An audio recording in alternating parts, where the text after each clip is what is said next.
to asia one time the here no say we be tested for malaria, we tested never say malaria money bi wo mo general draw no eno so abejo wonu ma to aduane nya ode wontimi ni dia wadro no enso aya gan malames ana fe make out say green and as again aye practice garlic mixture no eno so abojuma pa a chese mamoja timi jefusane enso akoba a chese de kan nyina no eno aye Dr. James Amua enso ana chese o down o abra no support immune system no ama chese moja timi koba ya fe ebia moja broso ene ne aka nyina no wadro no enso aye again practice garlic mixture no so ene bedu akagina mu kama wo pobi aton so pharmaceutical ene herbal shops ni nyina mu so number no aye 0500888890 na chasawone aye Pemsan Company Limited and some ankasa na Hisense era so run promo no we no wo matetu so say who and a demo and no aye air conditioners aye takan say aye aces awu pabi area akwa bedroom say bia wono wanya kakra de akwakoje e bia single room self contained bi anase bia chamber and hall anase wo de no aye 2 rooms e bia wo de aye sere ni ade dan bia no wo be so bo AC e wo ma Hisense de no entwe enyinam kaniani pi ebiem anonsom adenkama awiano ba wonte anadwo so no wo be dead me adaye ama be so no parting kasa ahoden abane padwan be sansa de kan say quality sleep eno ana Hisense aces no anonsom adema wotobia wonya 5 years manufacturer warranty so our product awot no so aside say ebono ada from notowia within 5 years problem bi aba ho a wo bam ama Hisense mpanfo no wo mo so achange at the amount the cancer showroom be a bobi arokwa o some obeto esinibi ya no afre 0302 550000 na on Hisense emperfono and some ankasa na kwaja farmer drona ye fan say pro code and no code abeko aye flu ana achu abeko na fe say home na timi abaka ma code unti wuntimi na dro wadro ne ye pro code biem and some and so you bia wo migraine said da bia no tifa and dwa no ase betu ni padua no ebenya na ho dem apafe ya regular fluoride and so wo no na chesema wo no aye fita kama hoden ebe ba wonim na afo sene nyina no won so watimi anya hoden ma wo gam yi enso support no kama wonum ebe hwamuri dia betene da ukoni pamo a won fare esansa we use kojak omo regular fluoride and say aye charcoal toothpaste no ana ma chesefie ene bia monte so ne adore confidence level enso konkoja from enroi wo pe bia atwa okashi dragline and say wo baba central market dudu no wobenya bia tu akwakoton 0244559597 kwaja farmer ensom abajo so abi na fe supreme emerald kakabia doctor nie na suffer rastan so eno no doctor say glaucoma say cataract ana to wani so ana say bia wo dia no wo posa wani o tenkasa accident time bi ewo wani so hwade na wo hwede huni ya enom abi en China wo call aso your banner cramps ana say menstrual pains how hypertension do now no a stroke and abasa ba ebi say domain kro Ebenezer preschool no ana kuma sensu obi anim say wo ba a ya kwara so dwena say a mema ketachiwo ana sansom abeka ebi 05415651 nana ebi eno bekasa ye ko ruta aso na afi ruta natural product ne yade honsem every abaruta Mr. Ruta live and afi ruta tonic na ruta Mr. ne de malaria pa no pay ana also hotete o make kase obi owa na nu nyina ye ne nwono o complain wadro no e ruta Mr. wonya bi na no ma eno na yi sa malaria sometimes ni nyina e de afi ni peduemu aze amana afi ne ya no e ruta live no so ebo djuma ye se otiwo jani afusane ewo ne pedue mota complain eno na ma online ene won satire titiriti no moja no emfa veins no eno e blood clot na unya dre bia ebebo asane moja ewo ntinin mo enso e de ama ruta tonic enso yade a de ka typhoid fever de amze krom a ha twie pobu owa etimi edana ni so amanani enso nasesa kala ni nyina no yade se unya dre ya no e ruta tonic a ebetimi aboa na afa yi ni nyina no e de fa ruta no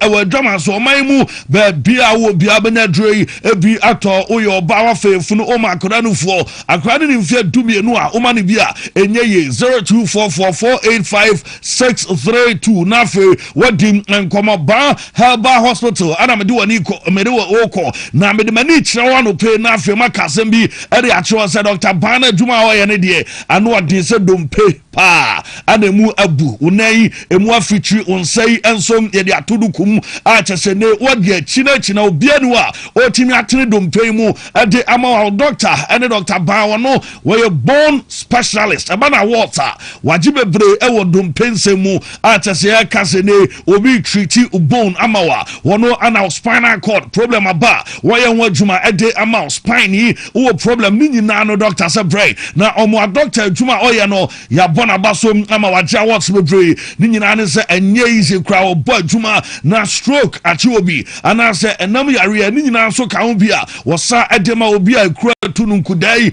ebe mfe bebre ni doctor say brana fe on fe dro enchire so emfam ama bibidro doctor nie owo atonsu ane agogo yeben agogo hospital ho ana afa crown so Spinters Road 18 junction ho ana bo say doctor ebo adwuma chamfo ba 0244988004 na fe wona ba adinkom Alaska be ma dem ayefa Alaska de dede Alaska wallpaper headquarters ho ana wallpaper na wodo nyina no ebi ewo na fe wodem Enyoma ene sonko mabo sheet no wore bi anso aba afeye pa ni nyina ya de awupe bi a onsa be ka bi mu amope artificial grasses de ado to form ema form eye fre ni nyina no obi ewo no nti de ye kan de em se wutie me ene anope na sannyoma ye kan wasami se wupe bi e de adi wujuma je se uram ewo Alaska na afi oboawo ena anope wo dum on a boss of a building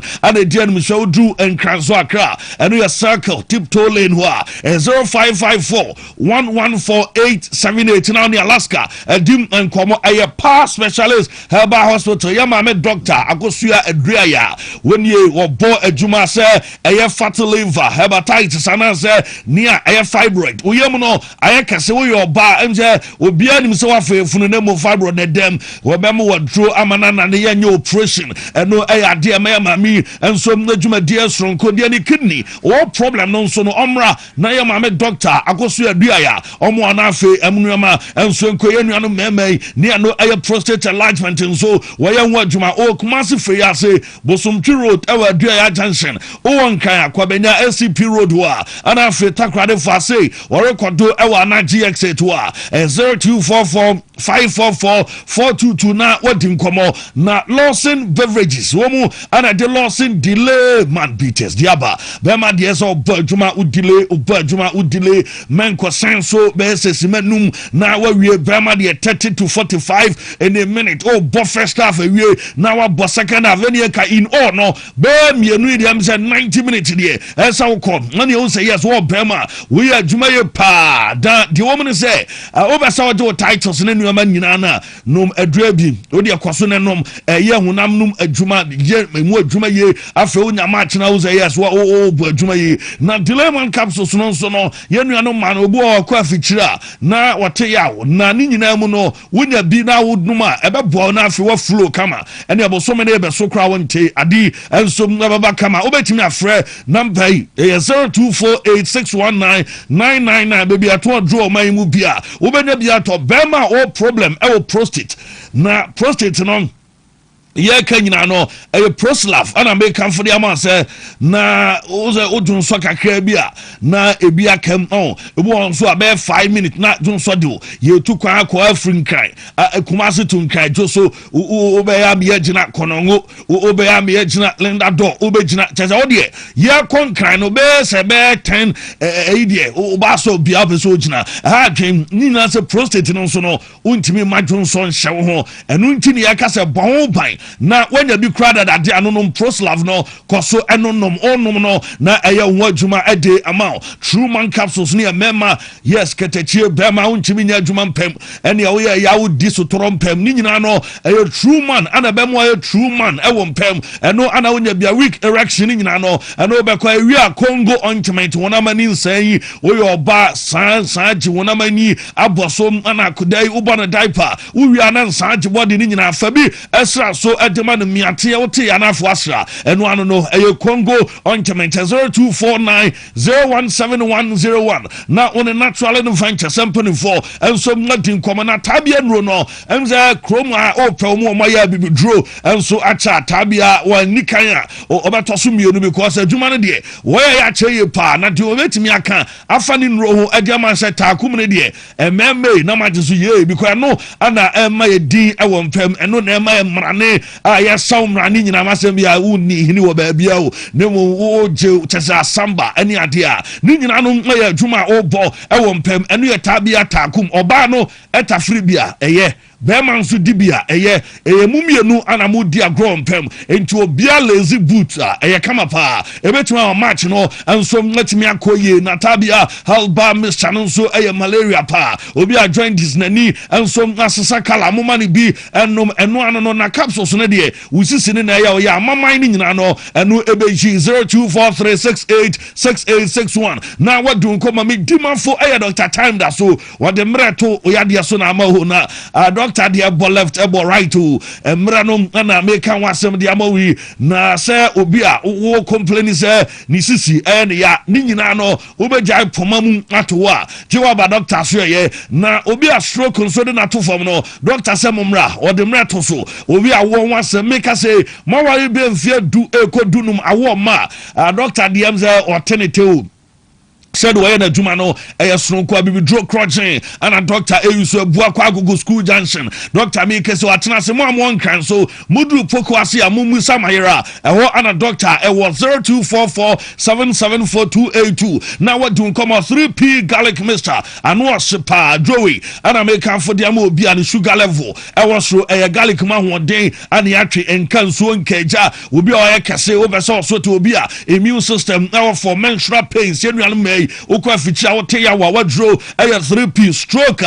achi woni nyina no unya 3p ni bia eno nso ebema body no enso a respond kama ede ama adro we wa adwama nso mai mu ba bia yeton na mu sano nso kwa woto awense ni tini ekoko garlic down afi bottle no ya glass numbers no 0248928824 na afi wadun komo emulate ne de eno na kantanka research wo maya wo mu de adro we aba njese wo research afanu bunanum ene hamano mo se droway ebeboa ni papa muden obi oya adwuma wo gya ho ya maame no ma amonoa ene gari ni beans egya ho adwuma mo amoye ene bankunum egya ho adwuma mo amoye chobas egya ho adwuma ni nyina no mo kofia esa na adwomoda na munya hoden esa de ba no pa be no bi na hoden ni wa besida wa banti wo da no na wabo emulate ni bi wo de kokwa wo so pe kantanka dro no wunya bia ebeboa pa obi a wo ya adwumaden bia so regaining energy no wadro emulator ba supplement no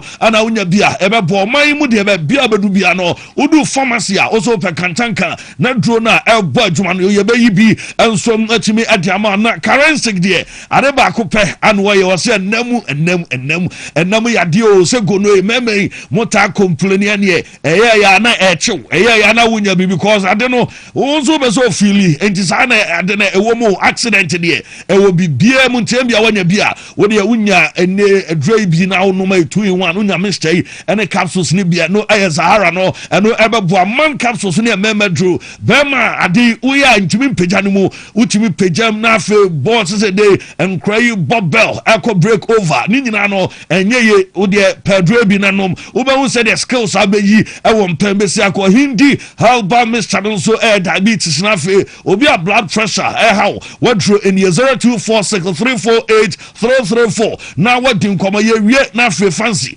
ɛde watu akɔ amɔnɔne a Samens Health Bar Clinic wɔn adaroma wɔn sɛ menka nkyerɛ sɛ yadeɛ no dɔɔso na mmom ɛyɛ sɛ ɛyɛ stroke a anaasɛ ɛyɛ awoɔ ho asɛm sɛ bɛrima yi ana ɔbaa yi awoɔ ma yɛ ho die ne wɔn wo doctor sɛ mo mmra obi a ne prostate nso ayɛ ɛkyɛ kɛse a ɔbɛsɛ ne wɔhwɛ sɛ ne nneɛma si kɔ no ɛsɛ do ani kyɛ mo a mo liver mo problem ana afei mo kidney diabetes ana doctor sɛ brɛ na ultra scan ɔbɛkyerɛ wo yadeɛ no sɛdeɛ sitiam na deɛ ma ade no ɛsɛ soronko ne sɛm wɔn yɛ body therapist bi te sɛ massage ana physiotherapy ne nyinaa no wɔn ɛyɛ bi asɔkɔre mampɔn ɛne asɔkɔre mampɔn rap bank ɛna di ɛnum hwɛ yɛyɛ adwuma Mondays to Friday 8 a.m. to 5 p.m. nsa bɛkan 0240826995 na wɔn ne Samens Herbal Clinic mpanimfoɔ ɛdi nkɔmɔ fancy. Right.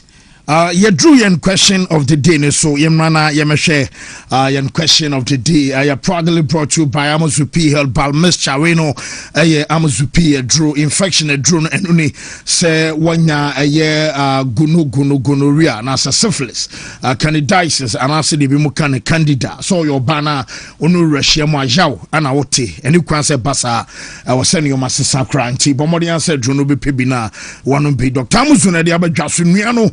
I am Akomako 24 na Daroman ye the question of the day and so na Dr. Amuzu say yemisa say Blasters squad no say ya announce na which player in this squad do you think will have the biggest impact for Ghana in 2026?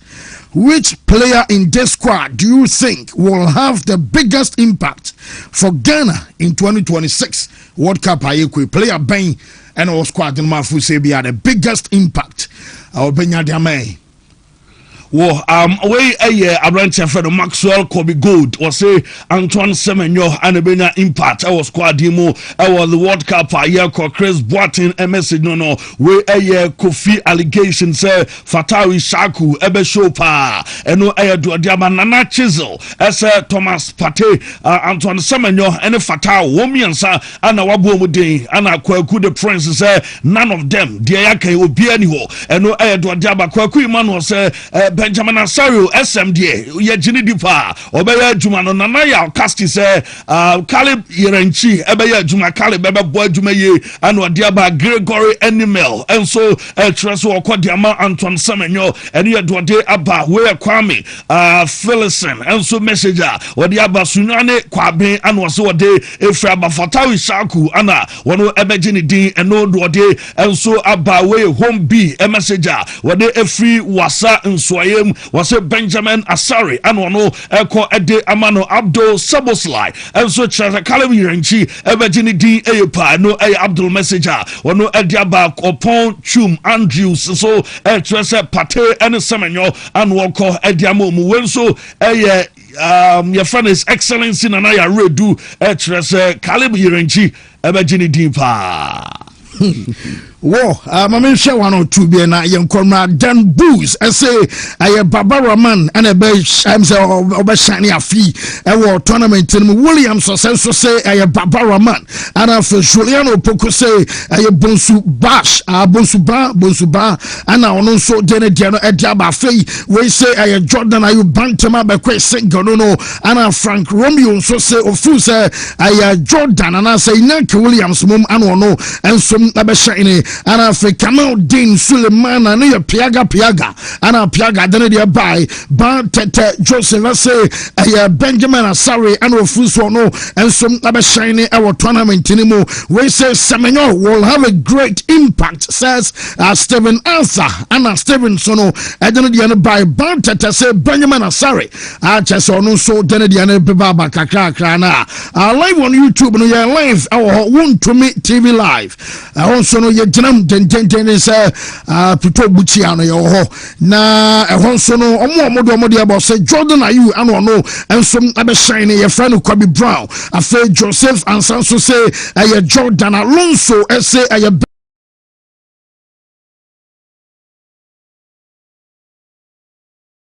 onya fit nti na wo say fufro ensom ebeshem nti eno enso eno no na Jordan Ayew where Benjamin Ade ano no so feel say Jordan enso anem say tournament mo won so be shine pa nti eno no ye wie yemfa ye code ema na yenkomra quick na fe yemma to aso because enra yemma fa 8 hours na ye pa nti real quick yes BW5A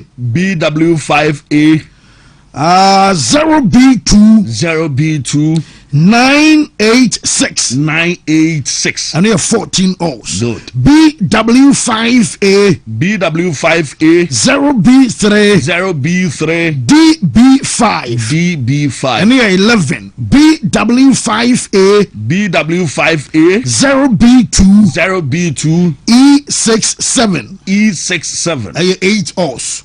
Last two codes BW5A 0B3 1D6 and BW5A 0B3 560 and here 5 O's. You go forward about good. Now Shannon's mom say you go bar. I be drop for her squad. Then you hear ya bema ya shofo. Any team from so va Zoom said the last time Arsenal for no you be send biem e dey am Ghana for na what do adwen tra ba wo squad na say dem said you be bia no omo squad na ba wi nti enim wo yen chances sign and e bia fo say enye no ano no na wo san kebi obi ba because obanyo obi obeka tro say Majid Ashimeru na wo san kebi obi Razak Simpson me bisa new things are there Simpson no why mo boni bia na eno so wo ho as I say you say wine also must start here because Jerome Pokunum so form our best success ho ti senior ono your left center half when are the partner no will be a yen selection ti and wine also bem be brand so on Zoom obenya kwan na waba so na waba kire won so wadwen ewo ho Majid Ashimeru de na was the last game here boy yani Mexico no that's right or your game pa best player still want me am and easy and Joseph Prince so still now no I know so cry as I said tournament born or conquer for or no then so US or there ka US nanka na fancy ya di nti na ya na bi ya na esa nti mo ba na ebusa ho because sometimes what you are on tiasi Carlos Queiroz no bi a ho so wa coach Egypt friend but on coach Black Stars da tell you say the anu ne city ani ebusa say bi o amanfo bi say bi a influence e course na tesa a o se yen hwe onim ne be hu ansa na de bra o betitwi by force o so ara de so defeat de be ka bi on but de be run trim ai ha share trim e hian so obema modern bona so ni na kon kankan na ba kwa ni mu nyesa de a na so be Ghana for na so a ba no so ezi ono no so the contract is short ndi ono de bia mo be ka gu na chi Samu ade sen ka 2 years bi nanka we ono after that we wait me decide say okonu krum te mo kakra on tape and the hard no we be chichire ne na betu krum e be ka de e be ka wi anza no me papa awonya ne ba bi ko say ehia bruni a o be ketwi cheaper komo ne woda on she Wontumi Comrade na betu aso ti right after foreign news you be shame I share World Cup no more share Black Stars squad na obebam more monitor live e TV no so Wontumi TV digital and satellite you so and pay live on Facebook and live on YouTube and ye jumade free you hear va zoom bobenya kwan abaso no akere wadwe se wotumi your phone no landscape amamia me pepa say na me pa akere onso obey ni say de say ni de ana bi ti obi a so one lock onso screen no wotumi lock landscape no ti ya bi na be rotate na rotate na enye TV ye na mfiti kama mame because na page na so pa ti ye na sana ye fefe mon hye no so man na enye fefe ne enti onka ye na o da so live obi a onamfo no be hu ne onkodonkua mo nyina be hu na fe na wo de aba because Black Stars say they drew a Ghana form no many abokra Black Stars because ebe go asiyempe basto we mu yem comrade na yem fa dia kan so this Wontumi sports buffet foreign to aso Wontumi 101.3 Yami wo hoda se uji dia obeya ejuma ensachre no you Yami wo hoda se uji dia obeya ejuma ye bompaye shamachi Israel Yehuwa ilahenu Yehuwa ekat we ahata et Yehuwa Elohika bika luvika uvika naveshika uvika miyodika tode yashak in English in the name of Jesus amen.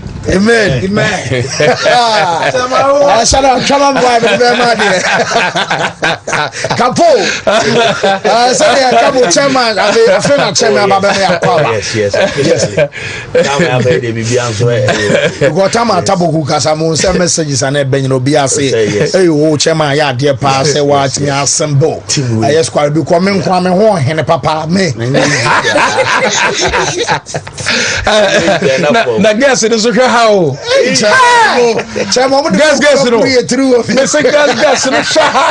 guess no me say how many boys in this year me say guess it is say Wontumi sports no I number 1 chairman agwa juma no you ya me wo hoda key headlines our man forman so no and the man you check for an aeroplane live on the show now young room na fe yen fa latest and dia osa won sankan nyina so madia shadow akam yen ko aye championship omudwumade no na obakaya wo kan say wa bro ko ba say Premier League no mo wo ko aye division 1 no aye championship a wo mo so playoff boss no nyina no so obakaya me be din komo ema me catch us wo mo say bibia koso a mo tiri e ba sa de no eno so aye spy gate aye ka aye chesa spy gate eno aye match na wo say bobokua ye for no aye Saramton for no wo mo so are chesa Sunderland na se team ye for so Middlesbrough mom and some other boy na okay say ye be won say Saramton aye club wo mo so qualify and some ade aba baby kan say aye Wembley ama chesa team na so baso no nyina no wo mo ka say bobokua no say aye Saramton omuntimi mo adaya make sure say Middlesbrough for no some ade complaint ekoi na wo mo catch Premier League campaign for no say wo bro mo so proper na omo baba bo aye ne kan say game ade atia club ye for say aye Saramton no wo mo jiri e ba so omo somaye ama chese ni problem some aba spy omo dwumadi na chese omo di esansa ye no mom ana ba bo na wo soma ama ye ntro no na ye say bia ne kan say en tactical aye sessions ane dia kan nyina no say omo ni pabi aba record bi en som ade ba na chese mo video aye analyst for no wo mo use no som ama ko edi giant dia na mo jiri e ba sa baba pay bi en som anya dwuma here na course no nyina no me don some buy ama me catch us here no Middlesbrough na kwa na some efan ho no wo ma aye club ye kan say Middlesbrough en som ama bi na mo no wo ma Saramton na ye bu asem anasa ye de asem attack wo no omo kwa na buy ekwi asem ade beto twa say en ye tell say omo yi aye club ye for say Saramton en som ade free aye san dwumadi no ama obakaya aye home city en club ye for say Middlesbrough omo yenum ade koya en som akobo sa game chese babia ye kan say Wembley ama chese ne no ayade so ho for no som ana qualify ba na akobo sa no say punishment no ababa supporters no adwa because omo tiri e pass nanka we no aye opportunity en som arma bobokua ye for say Saramton say wo mo som ababa back e Premier League no ene aye kan no wonim say one en som aye club no wo mo chairman onom adene judge aba and no what coach onom aye involved no one some area chop but me say ye tie omum ye first way aye chairman no na chairman and some any chairman at my club ye fan Saramton no one say a chop anom ana kyese wɔn nso aba so wɔtepa na ɔdiri pasa nneɛma ɛkɔ so ɛne saa nneɛma no nyinaa no ntwaye ɔpanin a yɛfɛ no Dragon Solak ɔno ɛsɛ wɔde akyɛw pa ɛma Southampton ɛne ɔmo mpanimfoɔ nyinaa na mo bɛduru baabi no wɔn ɔdiri bi sɛ ɛfɛ mpanimfoɔ no nso ɛne wɔn ani nie ɛne wɔte na ebi bisa sɛ agabea no coach na yɛfɛ no sam ɛyɛ Ekat no wɔbɛtoa so anasɛ bia coach a yɛfɛ no Tonda Ekat nso ɛbɛkɔ wɔn sem amotai coach na ti ade no ɛnyɛ sia wie wo de yɛntie chairman Adama Southampton na wabrane ɛyɛ Spygate ɛnsan sam nti no wɔn anya Premier League nim ama chairman ɛde akyɛwpa ɛnenam. Hello Saints, I want to take this opportunity to address the Southampton fan base directly. I want to say sorry. I am sorry for how this season has ended. I am at the head of the football club and I must take responsibility for everything that happens here, good and bad. It's important to apologize for how we handled the matters in the early stages of the process. We have to be better. Once again, mistakes have been made and we will learn from them. Let me take this opportunity to also reaffirm how committed I am to bringing success to St. Mary's. The price we have to pay for our mistakes feels disproportionate, but we accept it. I like to address the EFL decision one final time before we close this chapter. We accept that mistakes have been made at the club level. Rules have been broken, there must be a consequence, and I'll take responsibility for that. But I also believe the sanction imposed is grossly disproportionate. The level of breach combined with the outcome of previous cases makes this feel incredibly harsh.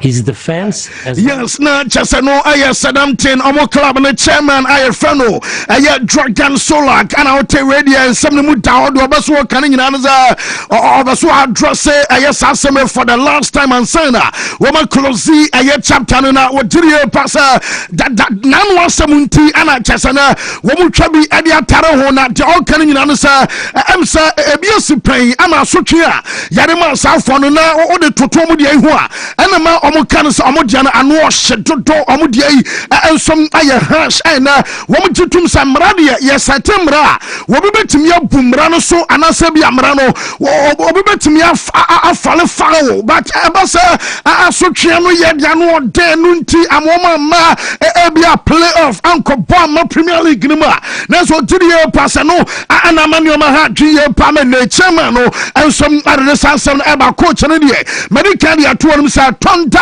Ekat abakoso aye adwuma no coach ensom anie coach area chopa ana banana chopa no no wotia de kwachira wo say adena see ya mo say ai ana Southampton akwa spy aye Middlesbrough omo training na nti wo mo winning game aqualify wie no afa na mo kwa report ne de dobaso kan nyina no say uko Italy a ekosom ewo Italy wuko aye Germany a ono ne aye normal kra woni krom aye common sebia wo betimi ya spy na onim sa wo ba England a English from kwa no mo mraogrofo we e be do sesia onim so ba England asana tentono nso no area chopam ana ba wasua de area frim yentie aye coach Tonda Ekat Tonda Ekat and I'll tell you then accepts Emma na cheso bia wa bo aye championship na ababe drew aye playoff semi final qualify and the cup final ya more the biggest game of the season and no ever cross Wembley and I just a many janete nin something you know some other by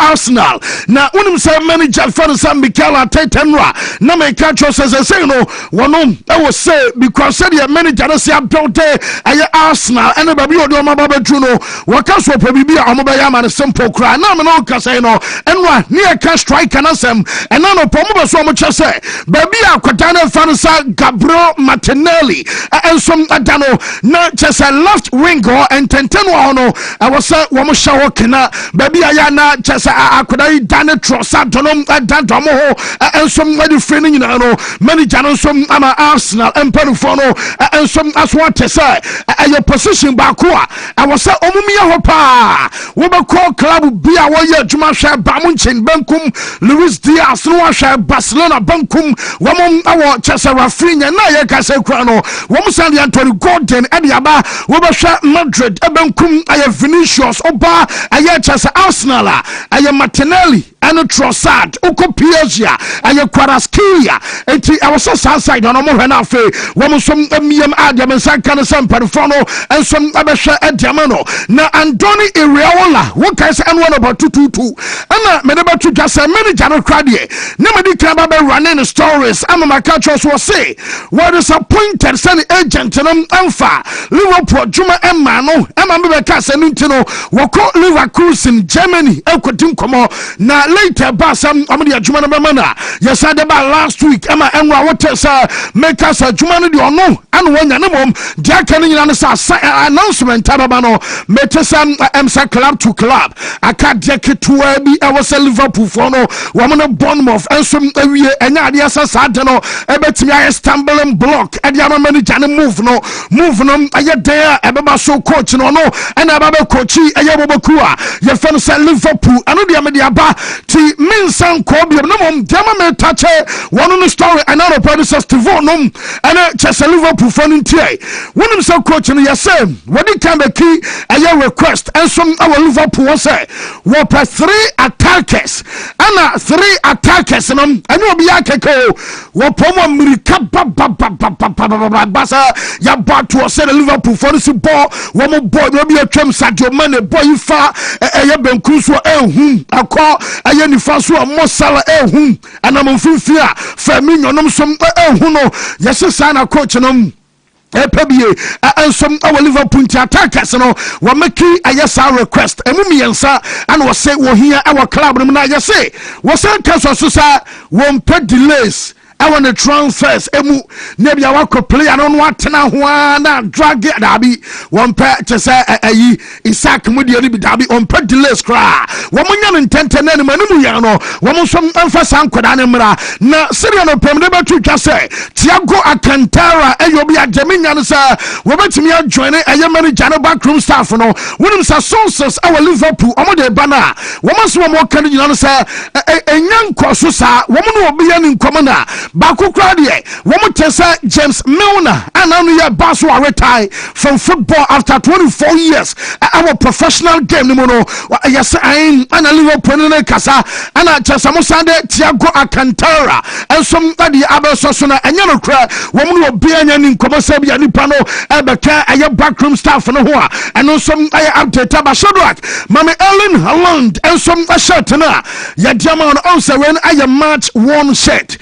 So one kasa JC awashe ediabo ball na yana sometimes one time is also me dibi ko ohwe money ade ama Jameson kan san ohwe Manchester City one match against Liverpool achesam omo boy ya akwada no sha atade yi ensom edebo sa game no na eno wachi omo sa ball game achese 4-0 against aye Wolves ni nyina no amsa no ameki aye top 10 and a game against Liverpool dia no eno som ameki top 10 onim say wo atade no bako 22,552 pounds and I'm the other one 17,531 pounds.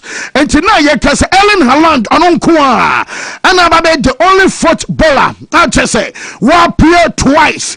Our top 5 highest selling shirt. And some, I just say, I match one shirt and Ponifono, and some other Jabantuka player. What does so bona washa JC, Eddie Ababo, Nebian Atade, Yatona brought temper. One on Kwana, the only player, what PM, I had twice, and some our top 10 anymore. Ya day I am coming in another table. Now, Yerim say World Cup Abbas will be on him say, player be out see a kind animal club. We make key appearance and some our Jumadi anymore. I had Debiano, Yosika FIFA 3 at the amount team. Now, my United Fortuna no answer tournament no Kenyan start. And obi anya who dance omo debate. I'm say man for no we ma calculate and say, what do you say? Young fellas say player be a crab ball. I have 3 matches our group stages anymore. We me about some mountain peja because na la mense nom ene just say yadia say Mateus Cunha nom Bruno Fernandes nom ani ade we mu nyina no ensom abekobi. Man you for say Woman see I 263 1.6 million pounds ɛno ɛyɛ FIFA wɔn club benefit program ɛm sɛ sika ɔmo nkwansa bɛtumi aka no no na sɛ ade no aba the right time ama no kasa no ɛno nso ɛkyɛ sɛ wɔn nyɛ sika kyɛ sɛ ɛno nso bɛboa ma wɔn de abɔ ɛyɛ team no nso ahobra na left back asoma no bɛka ɛsɛ mayu nso ɛpɛ bie no wɔnim sɛ Lewis Hall yɛka Lewis Hall a wɔyɛ former player de ma Chelsea ɛna akɔda no wɔn gya Lewis Hall so nkɔbɔ no ball nso ama Newcastle ball no deɛ wabɔ paa ɛma nanu yɛ akora Barca coach after sɛ Barcelona ɛbɔ home and away etia Newcastle no ball akɔda we ball yɛ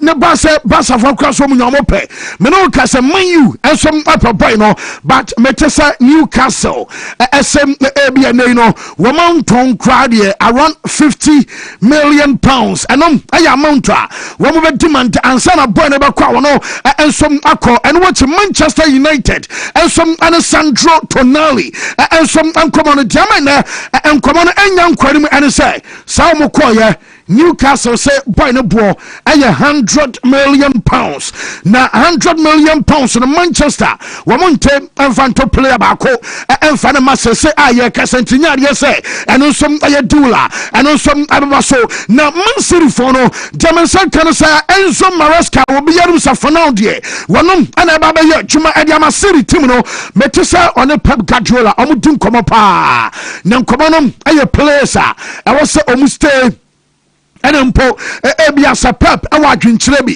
anasɛ bia Pep ɛwɔ player bi a na wadi kan na kasa ma kwakoduru baabi ɛnɛ nanka ofu sɛ saa nipa no ba ɛbɛboa ama kyɛsɔro kɔi na ne nkɔno Enzo Maresca nso apɛkɛ ne afrɔm ɛhɔ baabi ɔde sie na nkɔno nso atoa so but deɛ ehia yɛ pa sɛsɛ no ɛyɛ current players a wɔn ɛwɔ Man City ɔmo ho adansedie ana manager no gu so odi agyama ɛyɛ ne yɛ kan sɛ Enzo Maresca yawa sanya bia no hwan ana waso otena ana fa hwan ana waso no ensom akọ na omo Croatia ni akwada na fa no sa Josko Valdio onse na ya Barca na ya Madrid aba this week nyina ana cheso ko ba mu nchinso a abasa Valdio ayo bi na ya kase no wo mo som anya na omo papantene no ni nyina no som aye kakra free boy no so aso ya ade abana Xabi Alonso ensom awo Chelsea enkomo no ana wo mo se when you can say rebuilding na rebuilding Chelsea as of now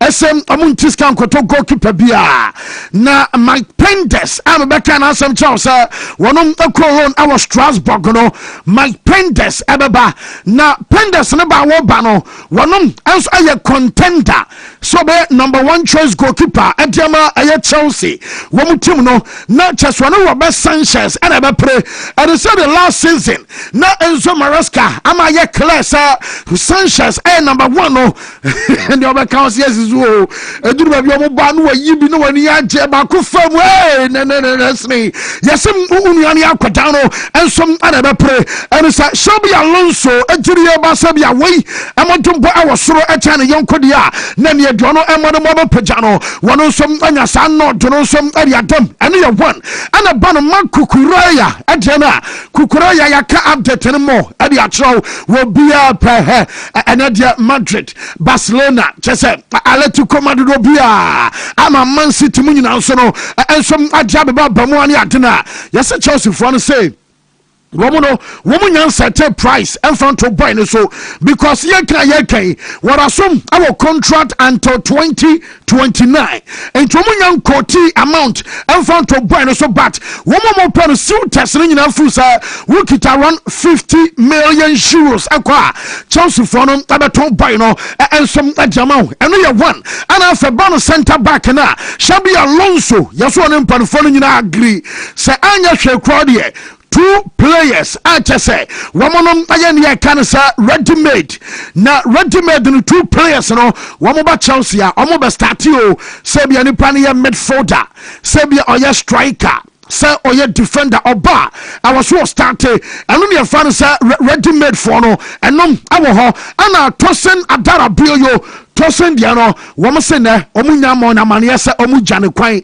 ni nyina ne se wakwa ya bra penny onso mo fa na uncle wo tim no onko ahanti ena unua na chese ban se bia tim no omu hia to say experience and leadership wo mtiri ba se tosin no wo behia wo local room tinadie wo mu nya mo na mane so omu jane kwan ana se de beka se Josh a champion onko ba bia no wo mu chese Mamadou Sa ensom obi according to report no Sa ensom ebeste na Mamadou Sa Senegal ya kwada no won some a fight for the position our Chelsea omo club no mo ana domo kan nyina no say Romeo Lavia de no omo se omo pe woman ton Lavia na Lavia no wo bi anka so wo ton to as for now there there Romeo Lavia ensom ebeste na ebiem no wo the striker attacker bako ensom abeso so na attacker na Chelsea so mo pe no wo so mo player or you flexible otimi ball multiple positions ebia 10 ebia right wing left wing just 9 ni nyina no nipa no so ebetimi ayesa adwuma no ntenei wo mo ehwe sane ma no nyina say no ensom abebam ediama club na ya the update and the aka no nyina no ensom at emana wonim say Pedro Porro abasa Madrid epe ama chese a host of clubs from where you of Tottenham boy no will be asusu nya akwada no as of now no Tottenham for say womun jai ema akwada no akwada no anya for sale. In fact manager for San Roberto Di Zerbi ono ana waka champion for say momon ton boy no ema no nkoba bia because ye ka omo a womo ho abeba mfaso adiama club na akwada na ye for say Poro ensom akao ana Brighton a center back na for Jean-Paul Van Hecke na Van Hecke som enim popa yes ono ana Tottenham Hotspur say Sebastian captain Romero akwadia wo mo be fa akwadai amana ba be replace Kuti Romero our Spurs omo team no mo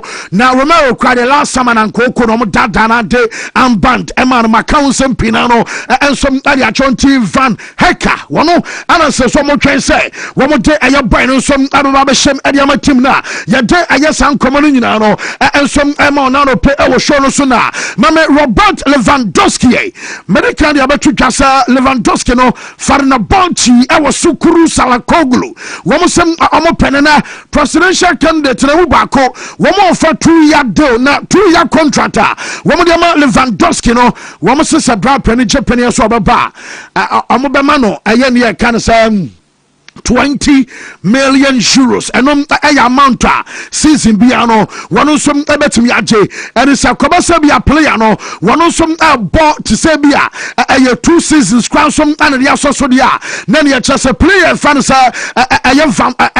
Lewandowski no one some ebetumi amount and no amase and the call by 40 million euros our brown common no ya de aba odru Turkey crowd ya biwo Julius Lewandowski abawie because omashara kwakoye adia ogina ho a wo twa wono an JC a wo bebo ensom adema fan na bunch etim no intiana bibia chese onu aso betimi aba mesra 2 years and ya 20 million euros nemom year bia no aye 10 million omo fan until 2028 aye 10 million euros a season next 2 years no aye 20 and Lewandowski no wono som abaje na bonsa for no year say wo munya kunda womo so beton kunde no da bia ba na tiada na ba na teko na deko a bumpire because player no woman person be forcing out say mo wona tiko se chinchina won ko dabi woman person be sa but omunya omo beton wo be the offer ba na so offer ne yankwa ne omo beton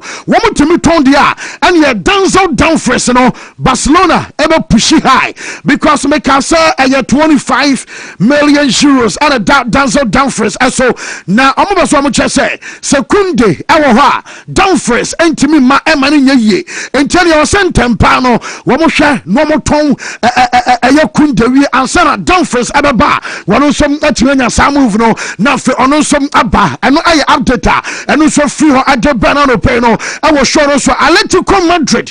One say a message, Adama, Barcelona, and Anopai.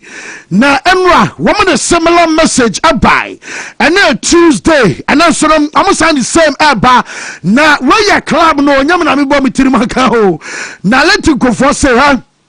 Woman says so.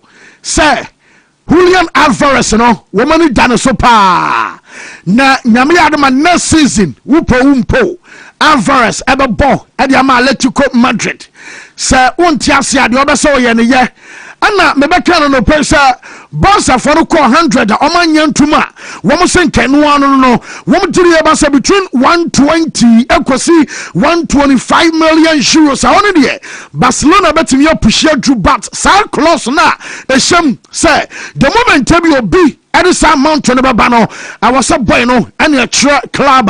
Wabaso ball already so a open secret. Will be on Sacred and so bonny ball and some Emma Barcelona tonight. Casino, a trust a boss a coswo pushia. I could only be almost tobacco nadie.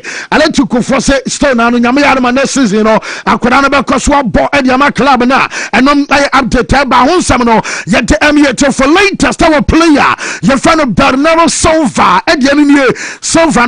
I boss and on one super and yet and I'm starting some kind of want some the show now on my agree biama mechanic across a coach no and some asia senior Jana boss for a transfer be a place no e be ebeko say e be a 1 or 2 be movie pa announcement no and some other bar and a latest our Marcus Rashford I want to say sir yeah where some Manchester for say boy price 30 million euros now boss for you say woman abeso mo negotiate price and man ba form movement to say yes Barcelona say latest and ye wo mo betua 15 million euros na say kana man for demand no boss e chemu mienu wo mo sem aye 15 ana on betua na say now one plan one say na me na to God in motor say I want to God in when one approving when and now no better no so bo akase bia oye guaranteed say bia nei emfaso ebe on so pa 50 million euros there enye na German you find say see na Barcelona so bad dia one be say recall a player no na oma boy na bana from aton no dia team for because and now you can say Aston Villa nya wo pe and watch Arsenal and some anya player fan say Rashford da omo because Benkumo no Marcato so mu probi amna be hye ho and it's a Barcelona be last abaye asamedia 15 na one be from Adena omaton and some Adama team for and no aye said you free aye Manchester for and the Barca and some so de ba ya the some common nyina no and some at Emma na Man City some at the short Emma Madrid omota tete say you say Rodri and then we be an country be say we revolution say be ye guni nyina obama madwe yam say be omo pam obi no ma efofo because Pep Guardiola kwa Pep okoye no kwa still no what asum ewom enti omo bayi for anybody kakra bi o ana omo de baba fra omo oyi and say Madrid no say ye Florentino Perez o say ye Enrique Riquelme wo bi a wo say ye to obama oba fa Rodri and Ellen Haaland bi ano be ma to adwene mo na wono boy rekwame na kasem no munyan kansi I was so extended and Ellen Haaland so de wonim yes I was signing here e twamu 30 something tomorrow montuma dwum se bia akoda no omum yeru som adaba omunya ma eno aye kakra eno som no free asio de banana pay no and some I was sure so na dia wo president aye Francis Florentino Perez and some abeso ene say wo besanka bia Madrid etim no am san kwade ko edwaso kakra na nkene e bia be 10% stake bi na nkoma investors and some aba answer Madrid aye club aside no omunya bi kra but na sanka bia 10% there say investor bi some abetimi aba no e discover ba be shem obe pompe kakra wram a wo mai ready say kwan bi aso no wo some ebe biem am obi enso anyamo aba eno aye ade Madrid presido and some abeso ye na daban and Vinicius aba standing a contract no latest aminya no say wo mo mpeso mo be disturb the player in question wo mo be say Vinicius akọ World Cup no na wonya peace of mind and some adabo na wo sikane de body jiri pass the old demand na osefata because otoho ana mo be ka say Mbappe Manchester ama PSG mokofa no baba mo de no buy no wate some man signing on bonus now estimated around 40 million euros now to man 40 million euros anon kwanyin wuri bottom and say we about for free and then sika mo de man no wasani Mbappe ejepe na sɛ bɛyɛ 50 million euros per season ɛne yɛ mate biribiara firi mu no ɛyɛ amount a boys no ade kɔ fie wɔkyere yɛ pase ne kwan so no wonu yɛagye pɛ ɛwɔ sɛ ban no akora watetem kora nti na deɛ ɛm sɛ onua nso nte ase wɔgyere yɛ pa sɛ ɛwɔ sɛ ɔmode sika no bi ɛka ho agyema no a ɛno nso ayɛ update ba na hyɛro akemame France ma mpanyin a yɛfa no His Excellency Emmanuel Macron Mr. President mɛte sɛ na ɔbɛkɔ Clairefontaine na ɛho na wɔkɔ ne hɔ ana France ɔmo nkɔda no wɔ before sɛ ɔmo bɛfly ɛnso akɔ US of A World Cup no Florentine anaso ɔpani a yɛka no sɛ Emmanuel Macron His Excellency ɛne boys no akɔ kasa na mɛte sɛ ne kasa no wɔbɛfocusing on motivation na sɛ boys wei ɛnyɛ bibia bi na ɔsɔ keka so nya bɔ na pass say ɛyɛ nkranhyɛ ana aka because ɔmo nyina no obia ne bɔ ne bɔ enti motivation no ana president ade kwa command kwata no ebiem ensom ayɛ coach na yɛ fa no Didier Deschamps we nyina nim se yɛ World Cup ne ba manager no ade ɔsom no ebesi yɛnim hwɛ kwa de 2018 wɔn ɔmo kɔ ɛyɛ World Cup ɔkɔgye 2022 wɔn sa kɔ final ana 2026 yɛhwɛ baabi a France abɛkɔ akɔdo ntimete sa mampanyin no ensom abɛbɔ ayɛ Didier Deschamps ensom abaso ɔbɛpɛ tribute ɛdama no because ɔmo diri eba sɛ coach no ensom asom ɔman ne pa ne nyina no yɛ dwumadi ɛna ɛbɛkɔ so ɛwɔ ayɛ Clairefontaine ayɛ de ɛyɛ ho update no ensom aba William Saliba no pay meka kyerɛ so ɔmo sescan ɔmo twae no ɛnyɛ hu na boy na bɛkɔ akɔbɔ World Cup no wonim sɛ Jamaica kan sɛ Saliba deɛ no ɛyɛ yɛ hu because mete so mo bɔ World Cup no wi a akwada no abɛkɔ akɔ surgery because ɔka so ɔbɛyɛ surgery na it means sɛ automatically ɔbɛmɛsɛ World Cup no ɛno no nso mbɛso ɔbɛmɛsɛ ntɛneɛ wɔkɔ kɔbɔ World Cup na ɔbɔ World Cup no wi a na kyɛ so ɔno akɔ surgery ɛno yɛ ade a report a memɛnsa kan sɛ player no ɛnso abɛso ɔyɛ saa ne tɛdeɛ na kyɛ sɛ start ɛyɛ season a ebia ɔno ɛbɛmɛsɛ ɛyɛ matches ne bi ɛde ama Arsenal na Harry Kane so edi nkɔmɔ wɔne L'Equipe na afei ɛna L'Equipe ɛwɔ France ama publish on Ballon d'Or ɛwɔ ne hiamyɛ Harry Kane say Ballon d'Or na fidia no wogiri pass oka favorite no wo ka omo a wo mebetimi agye Ballon d'Or dia akwa menyi din amfam film ana wonum sa afiri so dia no ebesa baso our London na sa 2026 Ballon d'Or no ebekosom our London to no de wogiri pass awasa kwan bi aso no wono som etimi bam no wogye because adene ba wo fie dia na ne chese as a power fie wo ye nti awoso no som etimi gina ono de wo fu sanyo no nko was who share a year modern boy our Champions League game any players woman to me call the Champions League final no woman you know some that is a fair what Mike Olise D and I just what done account about us no mamu run out sense World Cup omukwesa Kobasebia England team no abobra papa bia bia jana na chese World Cup and nasa Ballon d'Or no and some atwa di sa wasa kwan bia so no wotumi to ajetum so no some aka favorite ne ho a ayen komo real fans are Ken Edie na Luis Enrique our PSG coach no for now the ebe den so be ebe fan free Paris Saint-Germain because Germany gadan say manager Nigeria ba so do we wonya bi wo bia that not to talk of bia Barcelona na sempo bia just a national team of coach our Spain na yes manager no ye touched said ye supporters no mpanifo no ni players obia respect no wo bia support no ntaman na som dwene pa baby won ma emsa environment no awotumi sa enioma nkosere so tweka ni cho sa antina manager no som abeso stay for a longer period account anama Ecuador akwada na fa no sa William Pacho anso mo din komo so ba stand ema make us amo beso mo wi omo season no na Pacho ebenya extended contract no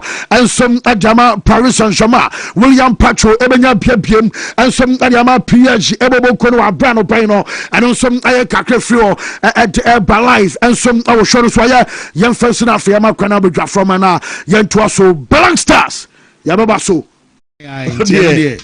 Yo ha shiri tirim yo ha ehia ne so obema modern bona so ni na konkankan na ba kwa ni mu nyesa de a na so be Ghana for na so a shi ba no so ezi ono no so the contract is short ndi ono de bia mo be ka gu na chi samu ade sen ka 2 years bi na nka we ono after that we wait me decide say okọ no krum ti mo kakra on te and the hard no Oh, we bet children in number 2 crew my bet can you be carry as an me papa I want you baby because say hia bruni a okachi cheaper common no down share Wontumi enkomre na yamra to aso enkomre see right after foreign news yebehwem share World Cup no mo share Black Stars squad na obebam mo monitor live e TV no so Wontumi TV digital and satellite you so anope live on Facebook and live on YouTube and ye adwumade free ye hwia va zoom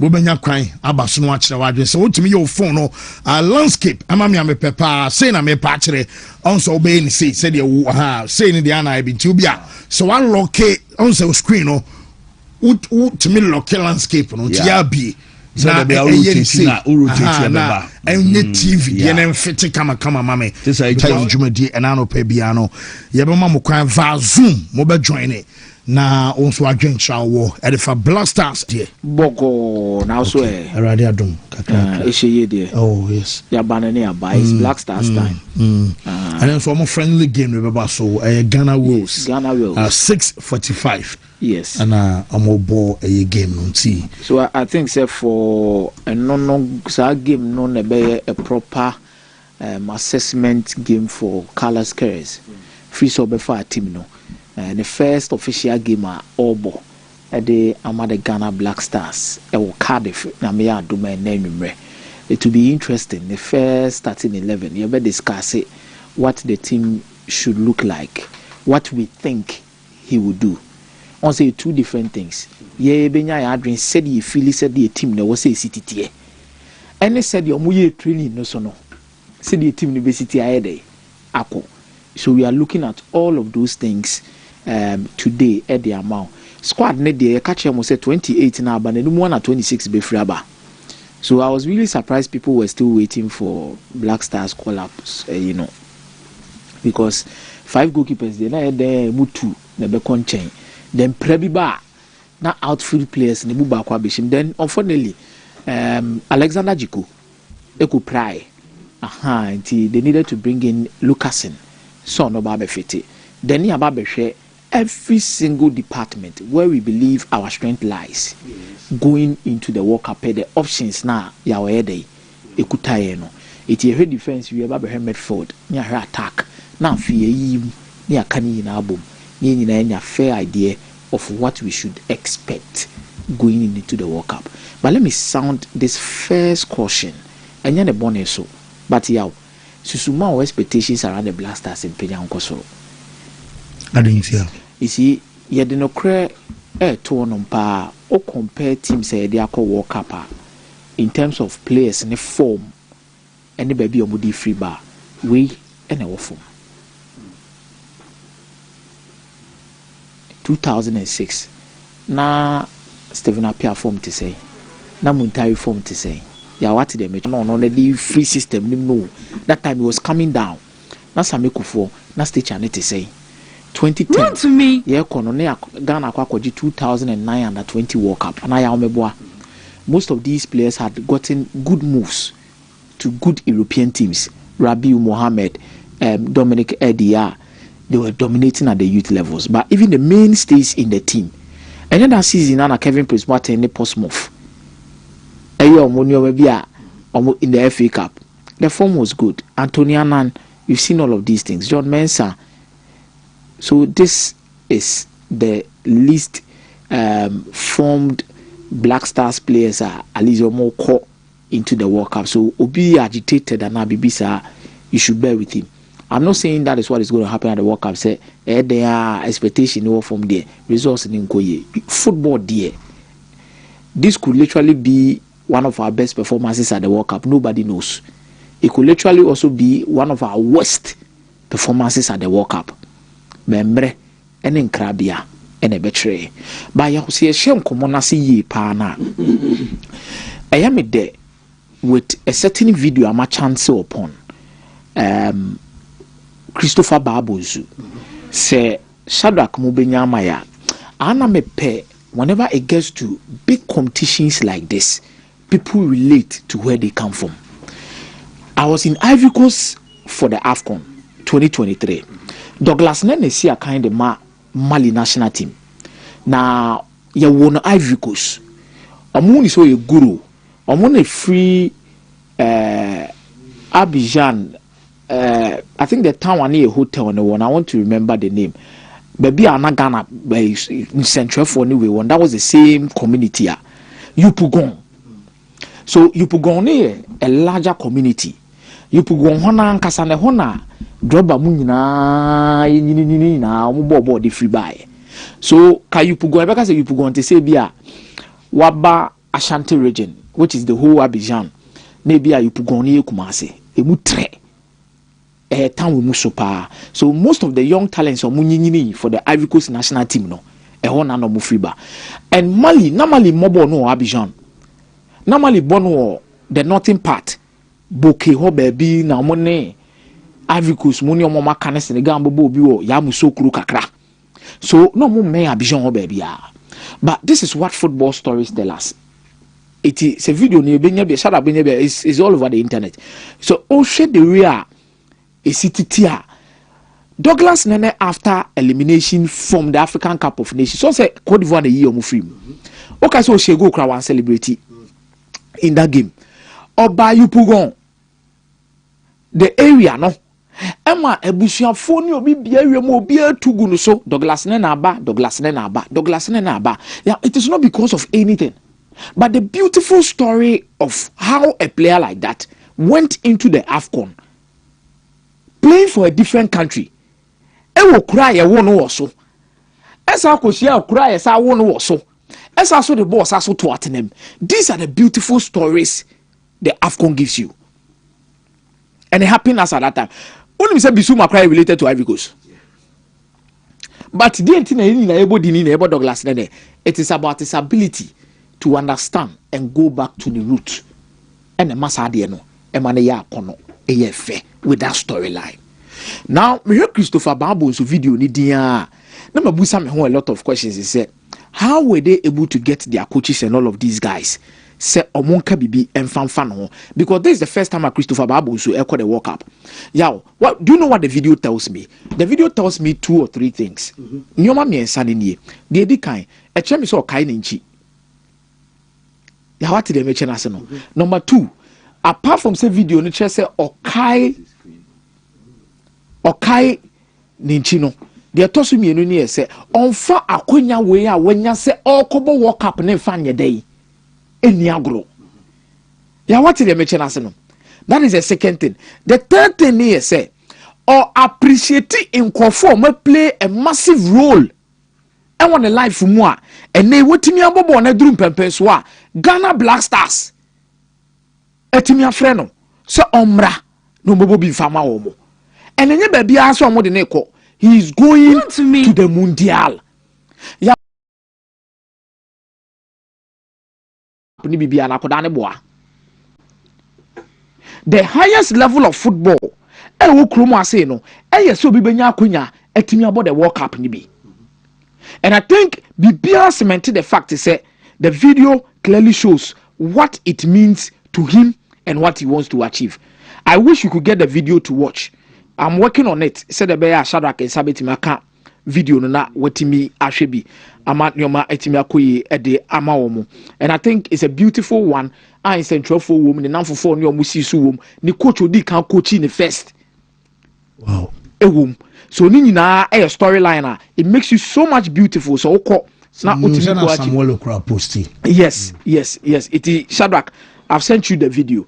It is your unsankaya, ma send ya ma privately to betimi ehu. The no abo na obi ehu and the flag and the community. Baby onzo no baby o sha so they kuma say ya. It in enough for no obi describing no say they know city here and Emma who relate Emma the World Cup fever your community and everybody that is involved becomes so much happy. Samolo maya there. Samolo. On say Samolo mu na manage the PR. Say sports. Now Samolo mu wo Emmanuel Ano Nations FC and Christopher Babu so and I think if you have PR companies that understand such creativity the Ghanaian players could stand to benefit a lot from some of these videos. Absolutely brilliant video. Brilliant cry. So when you get the opportunity at this level, it speaks so much volume for whatever that you've achieved. Congrats to C Sports and Samolo Mojumo. This is brilliant. Now, on the whole call-up now, with the 28-man squad, and San Yebe Tesodi about 26. No, baby, a Ghanaians concern a wusi pa. Yow, nyoma. 1, the defense. 2, the midfield. Now, for the defense, I think a lot of people has ignored the discussion and the topic about the right back. But when I'm a question, when I'm issue so bad, right back one, we will issue so bad. The whole focus is surrounded around the left back, where the conversation is around Baba Rahman Ebede, Baba Rahman Eba, Baba Rahman Edienwaye also Bebo Gideon Mensah. But where we have huge issue, I overlook it, the right back, which also has to deal with the right centre back position. The left centre back position, Abdul Mumin, or a fit I the top level in the quality of the memoir. Obiti say Jerome Opoku, consistently in the Turkish league. Good height. Brilliant passer of the ball. Well, we now over 2,000 minutes. Yes. This season. Consistently, yaw. Left back and the Baba Rahman Gideon Mensah. Pauk. Wabo this season. Wabo Europa League. Meboa. Gideon Mensah. Auxerre. The whole of this season. And one of the me headache na wo no en shut down so bebre. Left centre back, left back. Me headache wo hon so. Na the right centre back and the right back position wo hon asem no because emiere mfi. So right back na ho bre na bre de calibre nchu midfield akobo right back. True. Ana Ghana for any ho. Ya try several players at right back position one ma. Besine ye hye dan nya obi papa bi ama ne moy. The result of Abobi and Ameboa. Tarek Lamta Bebobi Oba no Prako. Meboa. Calibre Chabe Bobi. Ali du Sedu abo. But Ali du Sedu ni who say Ali du Sedu a proper right centre back. Due to the style of play as a right back. So these are things fancy. Michelle D na mesha e wona was a concern no. E wo. It me squad near the buy na. Omo ye right centre back no. Eye Lucasen. One Jonas Ajete for Wolfsburg. Now me fa Lucasen born no Baboma or Black Stars doing a small stint here onya wa match be boy no. He was not impressive. Okay. No so any. But see the form na eka coming into this particular competition going into the World Cup. Yaw call form chain the right centre backs no move no. Again tina make sa in the Champions League for Pafos. Yaw this season what me about 8 games in the diamo one and a partner David Luiz we chiro. We 8 games nobody feel in the Champions League go to passing accuracy of 82% in the UEFA Champions League. Odi another tone change in terms of the passing accuracy now. Also ekuta or averaging 1 tackle success rate per every single 90 minutes in the UEFA Champions League this season. Why 8 tackles in total? Yeah, Odi another tone change. Why 50 balls recoveries or averaging 6.25 per every single game. Odi another tone change or cover 78.87 kilometers. When it comes to the UEFA Champions League, with the yellow card back or the red card 0 one be cry. So the notion they come about on 10 years say Lucas Yobi or J Casper. But 8 cards and 8 games in the UEFA Champions League. Now this season where opponents are Pafos boy. Some could do more cards. But out of the 8 games, Okuta only 1 yellow card. It's a one of the asterisk to amount for issues or more raised about him say Odikas or Pekas because this is the Champions League.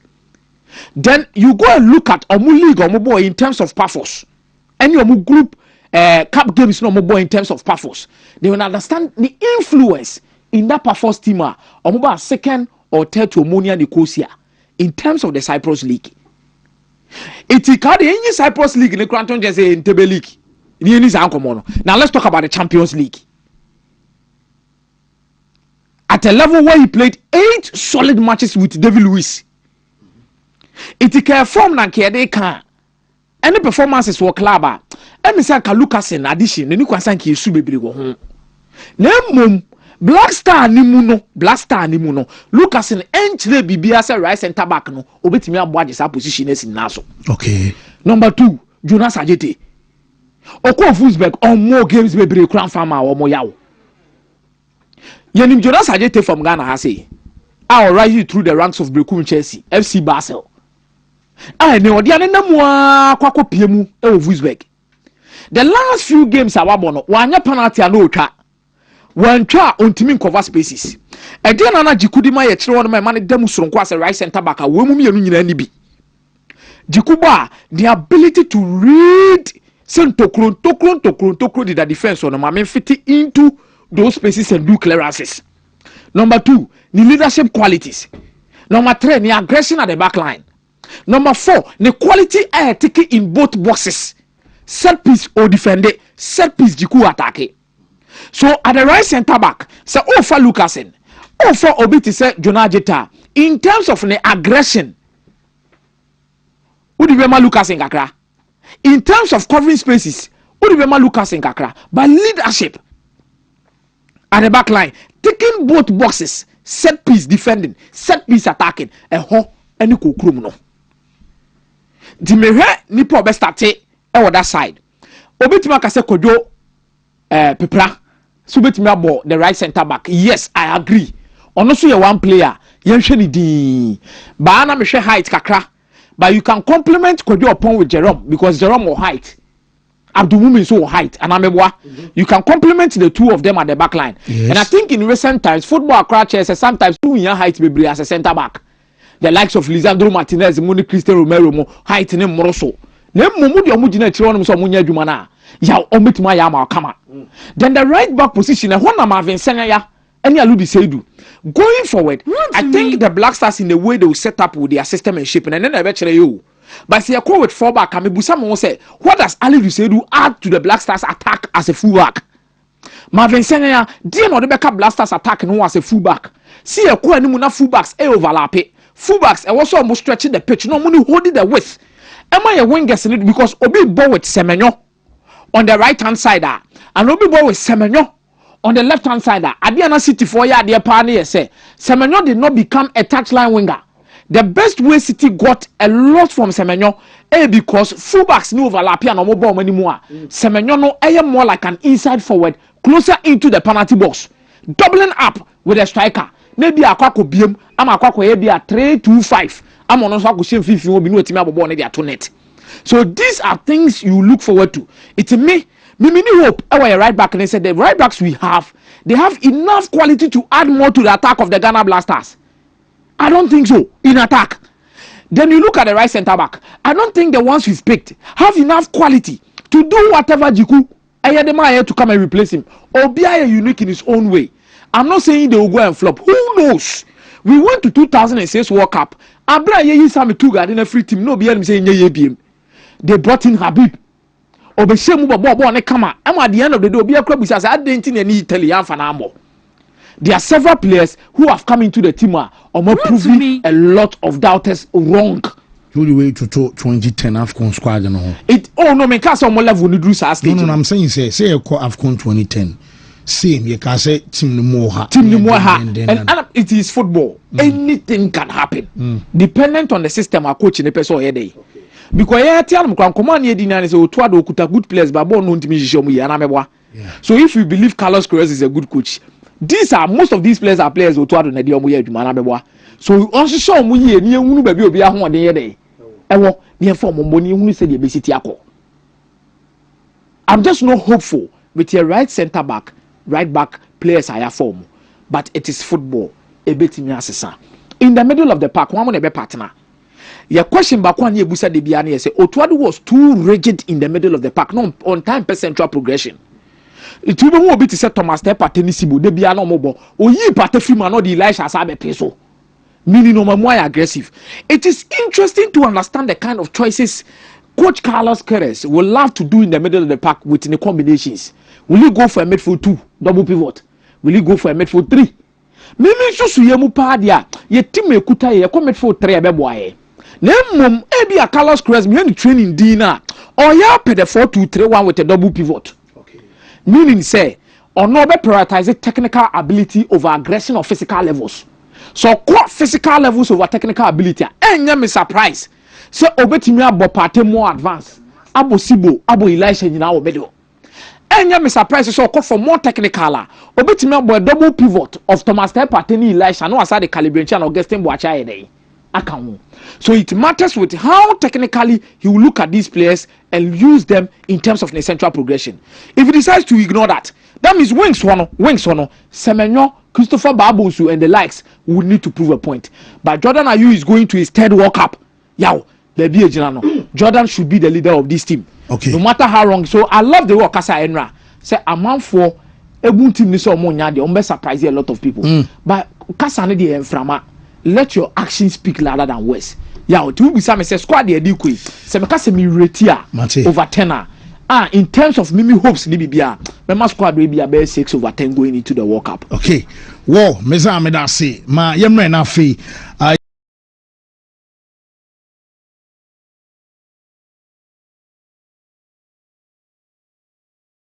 so your phone no a landscape MINT mo ya na ma lock sa wo dane phone na obetimi a unlock na fe onso wa dane ne sede be a obetimi abaso na fe onso do de na ba nchebe pam ya beba full house Michael Stivo enso e wa ha na obia wa ha mo tiefo ne yahwefo mo nyina nso mo kan wonti brand so a ya beba na mo nso mo de mo de no e de aba yes na seni wo ho ye de edam boko ya boko me mra wo hoy edam de na hwese no ano no na ya o ba me ho ba ti wasi ya de na de ato so se de na dan so Mike na ye na wa fa no Mike so obejo copyright who was that Stivo Busa no yes okay Stivo ni ade influo who said it 1 week ago last week couple le Busa ebisa me say ana Busa me say Stivo na me word say the TV so FM say na wakasa and okay tika say Mickey na ye and I see Mickey na okay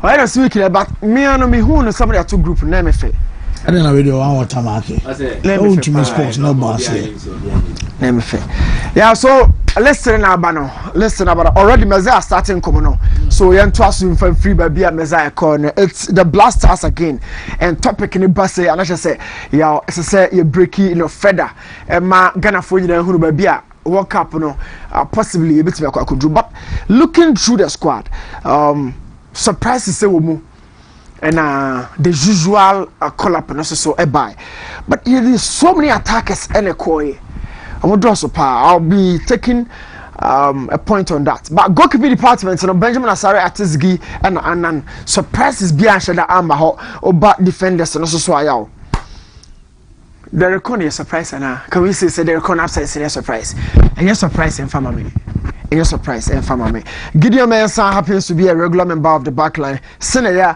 would have a chance to exhibit to Ghana and say on also submit me aye Jumano Ediama Ghana Blasters Elidu Seidu happens to be another top quality player na Blaster there you can you show just no there we all club side no say oh you big can it's only 1 or 2 outings be not want me my consistency na so a na busa questions so all the said will be able to say we good but consistency for Blasters no and shoulda any was Jeremy Poku really am for shoulda nim style of play na few excepts of the game no and one man for ni so Jeremy Ajete also Jonas Ajete another player am for be anya problem with the style of play say only confidence be ni game no but talking about Jonas Ajete mami jana wana me brain feel Elisha Wusu one player yaw just so here no pa Elisha Ntina Sibo aba picture no Elisha here no ho a enka Sibo any picture no in the final third I was telling you say we have other members of the attacker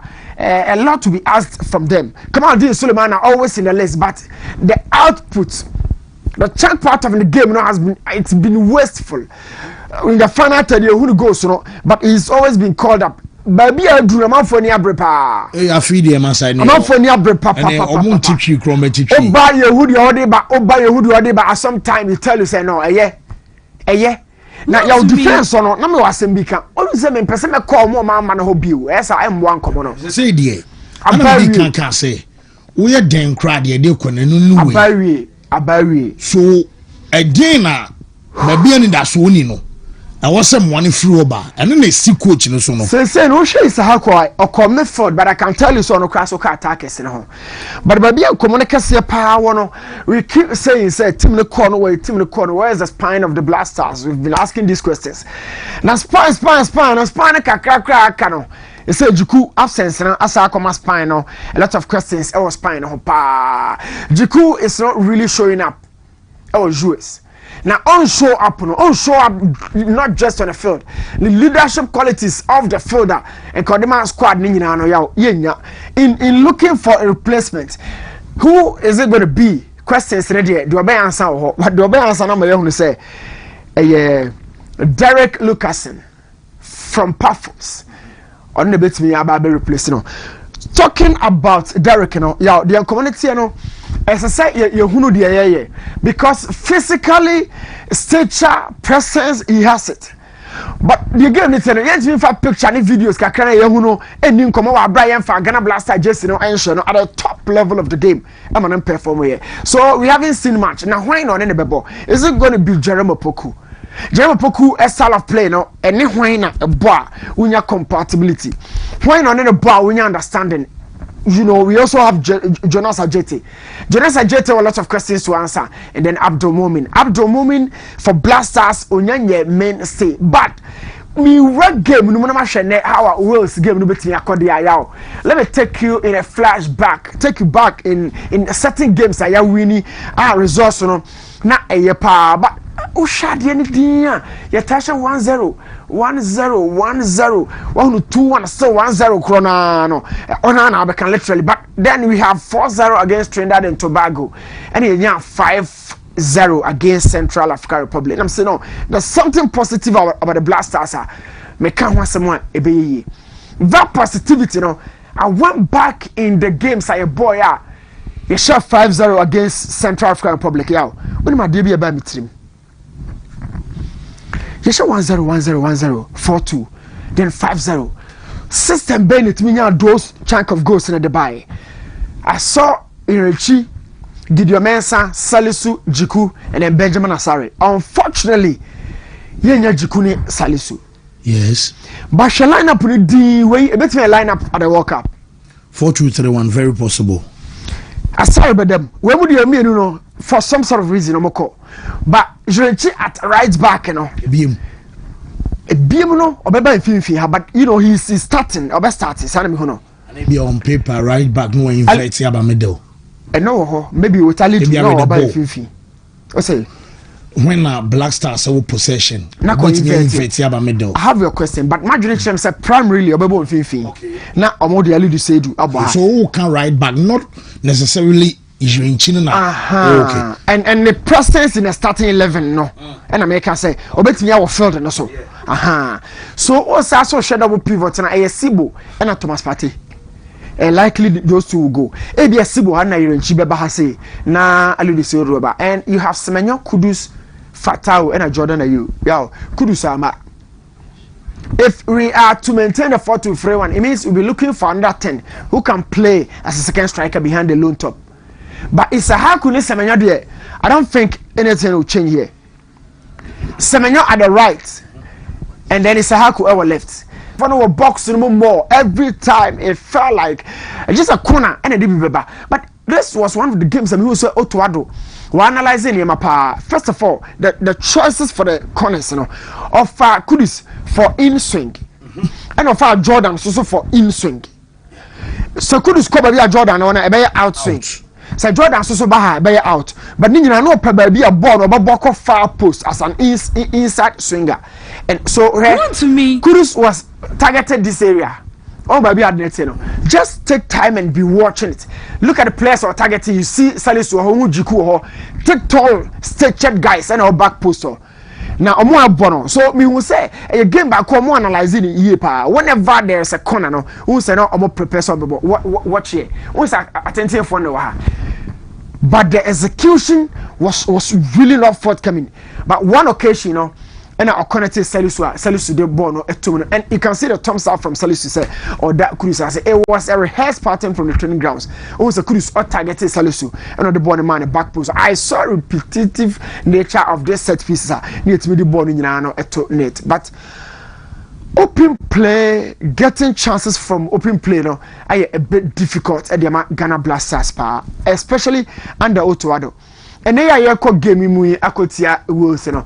We've been asking, say, a quite best when you be fire, you be creating more chances.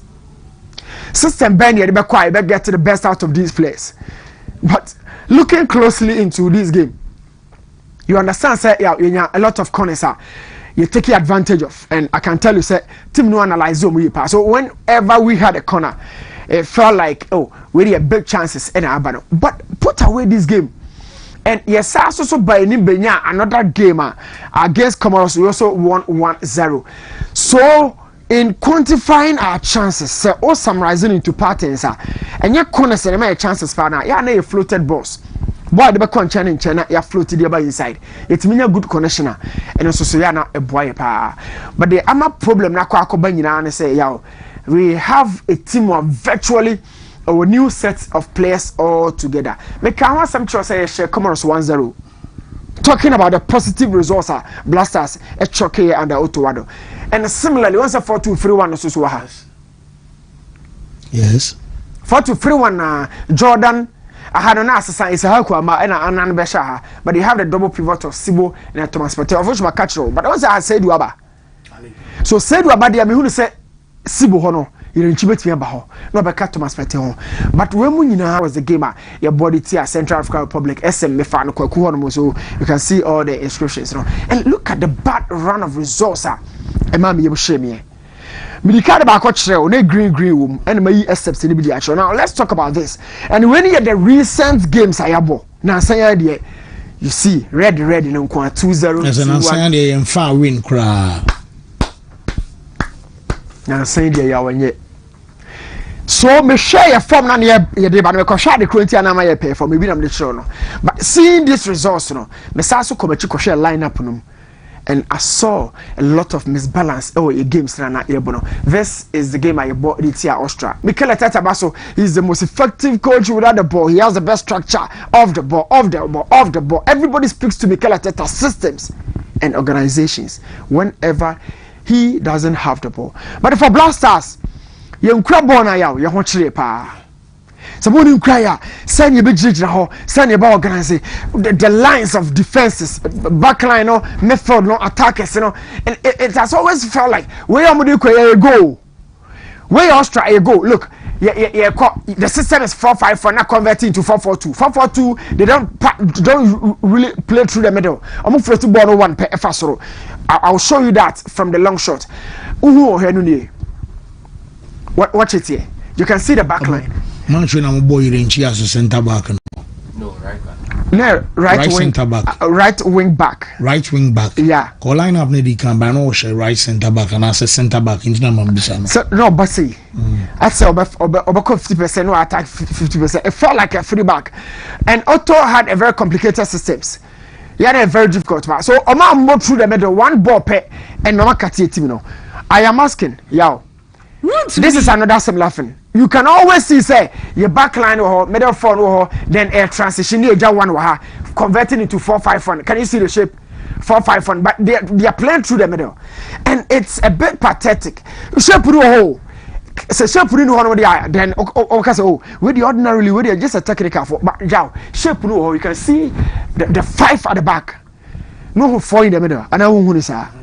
We hear software, but also opponents, you know, they play through the lines. 2 players are in between the lines, and then I would you know, watch this. Oh no, it feels like they're just passing through at it.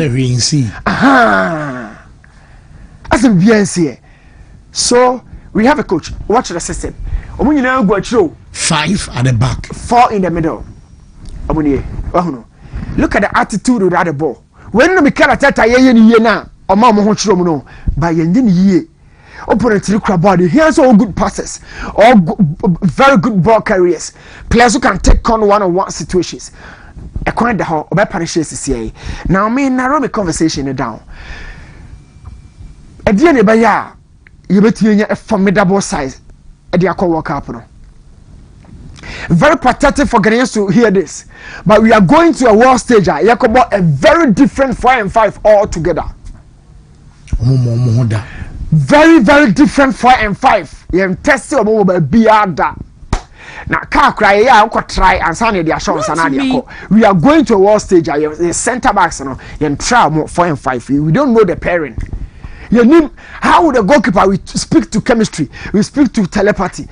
We call Razak Simpson or starting some one year drop on the back because near the one to Salisuri Jikuso, you didn't call your name. If indeed, FNF the new technical team, the database, he was supposed to hear about certain Razak Simpson say, your friend Kranos about the clips if you have him. Rather than somebody, he can be good. He can be Ramos, but he hasn't featured for the national team before. More so a defender. Or the control one mistake we are, it kills the confidence. Attacker can miss 4 chances. Or share one we are. France at the door sending out the channel. As one young normal chance I boy chance at go. But as a defender, midfielder so I did killing the confidence in the first touch, the first control. Yes, I think they know in any year, and also not a hano. Defender the mistake. Attacker the yana confidence or winning issue. It's a game after game after game, and someone wants the confidence. I started plummeting. Other than that, in a single game, midfielder the first touch, I poor a canon. Defender the first mistake, a canon. Attacker can waste your chances. Yeah, get to one goal, and you still celebrate that one goal. It's the new defenders and echo all together. We are look. When we place Ajete close to Jiku, Shani rating 5.6. Now the 5.6 guy is the most constant member of the backline, along with Abdul Mumin free long-term injury and Eba. Are you going to start Abdul Mumin against England? Are you starting Abdul Mumin without that rhythm needed for that level of platform at the World Cup? Jerome Opoku nso shame. Jerome Opoku so sure. Because no consistency wo. Ti Jerome Opoku ne Lucas nana. Na me koshe share internet no so dem who say Bleacher report for natural Antoine Semenyo will lead Ghana's attack. Caption way a dangerous papa for Semenyo na mu and for Carlos Queiroz. I saw no form. But now in what system do you want to get the best out of him? Coach na Juma. Yo. New. Na say so far you bet me aka say Aguabli. Only a best player, only a best attacker for now. The season under review, you're best attacker. The best attacker, but getting the best from Semenyo is not that because easy. I don't know start to Bournemouth or Korea City, and you say be or start to Bournemouth now Korea City in 1 year. The no or Bournemouth no or Kotoasu City. Yeah, the amount of 7 back I can say Semenyo will be up area. Or this area of the attack. Left or no? Semenyo favorite of the favorite. And yeah, I also see it. So I did to her the Odana Matapa to him. Jordan. And you think Harlan catch and say, we about to give to school because Harlan Yahweh, I had one done of wow, Bishagos. And the type of profile into what I have, but not Junimuno or ha. Wontumi. Okay, Shani said, this guy, he's coming for my top scorer award. So, yeah. Who has to be here to get the best out of Antoine Semenyo? If indeed we all admit say on a best player, the other no in the bonnet matter, papa. He has to allow Semenyo to engage the box. So me, backline here, I've been thinking of familiarity and consistency. So I need say do Giremensa about occupy the fullback position. Then Jerome Opoku, just as you said, a bad partner at Derek Lucasen, and I'm going for Derek because of the balance without the ball. Derek offers a lot without the ball. Or physique, or also it was stage channel. Jerome Opoku offers a lot on the ball. Where with the ball, So I think I'll be going for this back line. Benjamin Asare better go position. It's Haku's favorite position. Me taking for Biaho. Na say no game no. I was saying my glimpses of they also expect war ABIM proposed and I say first game against Panama because it been now raises a problem. You need established center pair. Our my bomb won't fall 1, 2, 3, 4, 5 games. I because me bomb any out here. So men quiet a be a trying to be and I was started from any. But as of video and the scouts so we are seeing in England, Croatia, and Panama. I want to give we are seeing.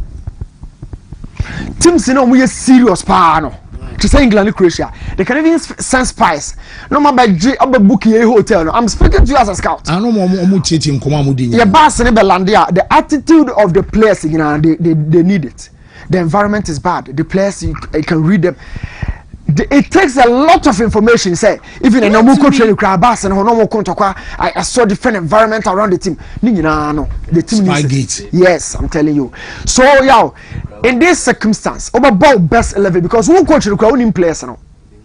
Derek Lucas and Okrano, or Nigeria Babuku, only style of play. There is no data for you from the FA.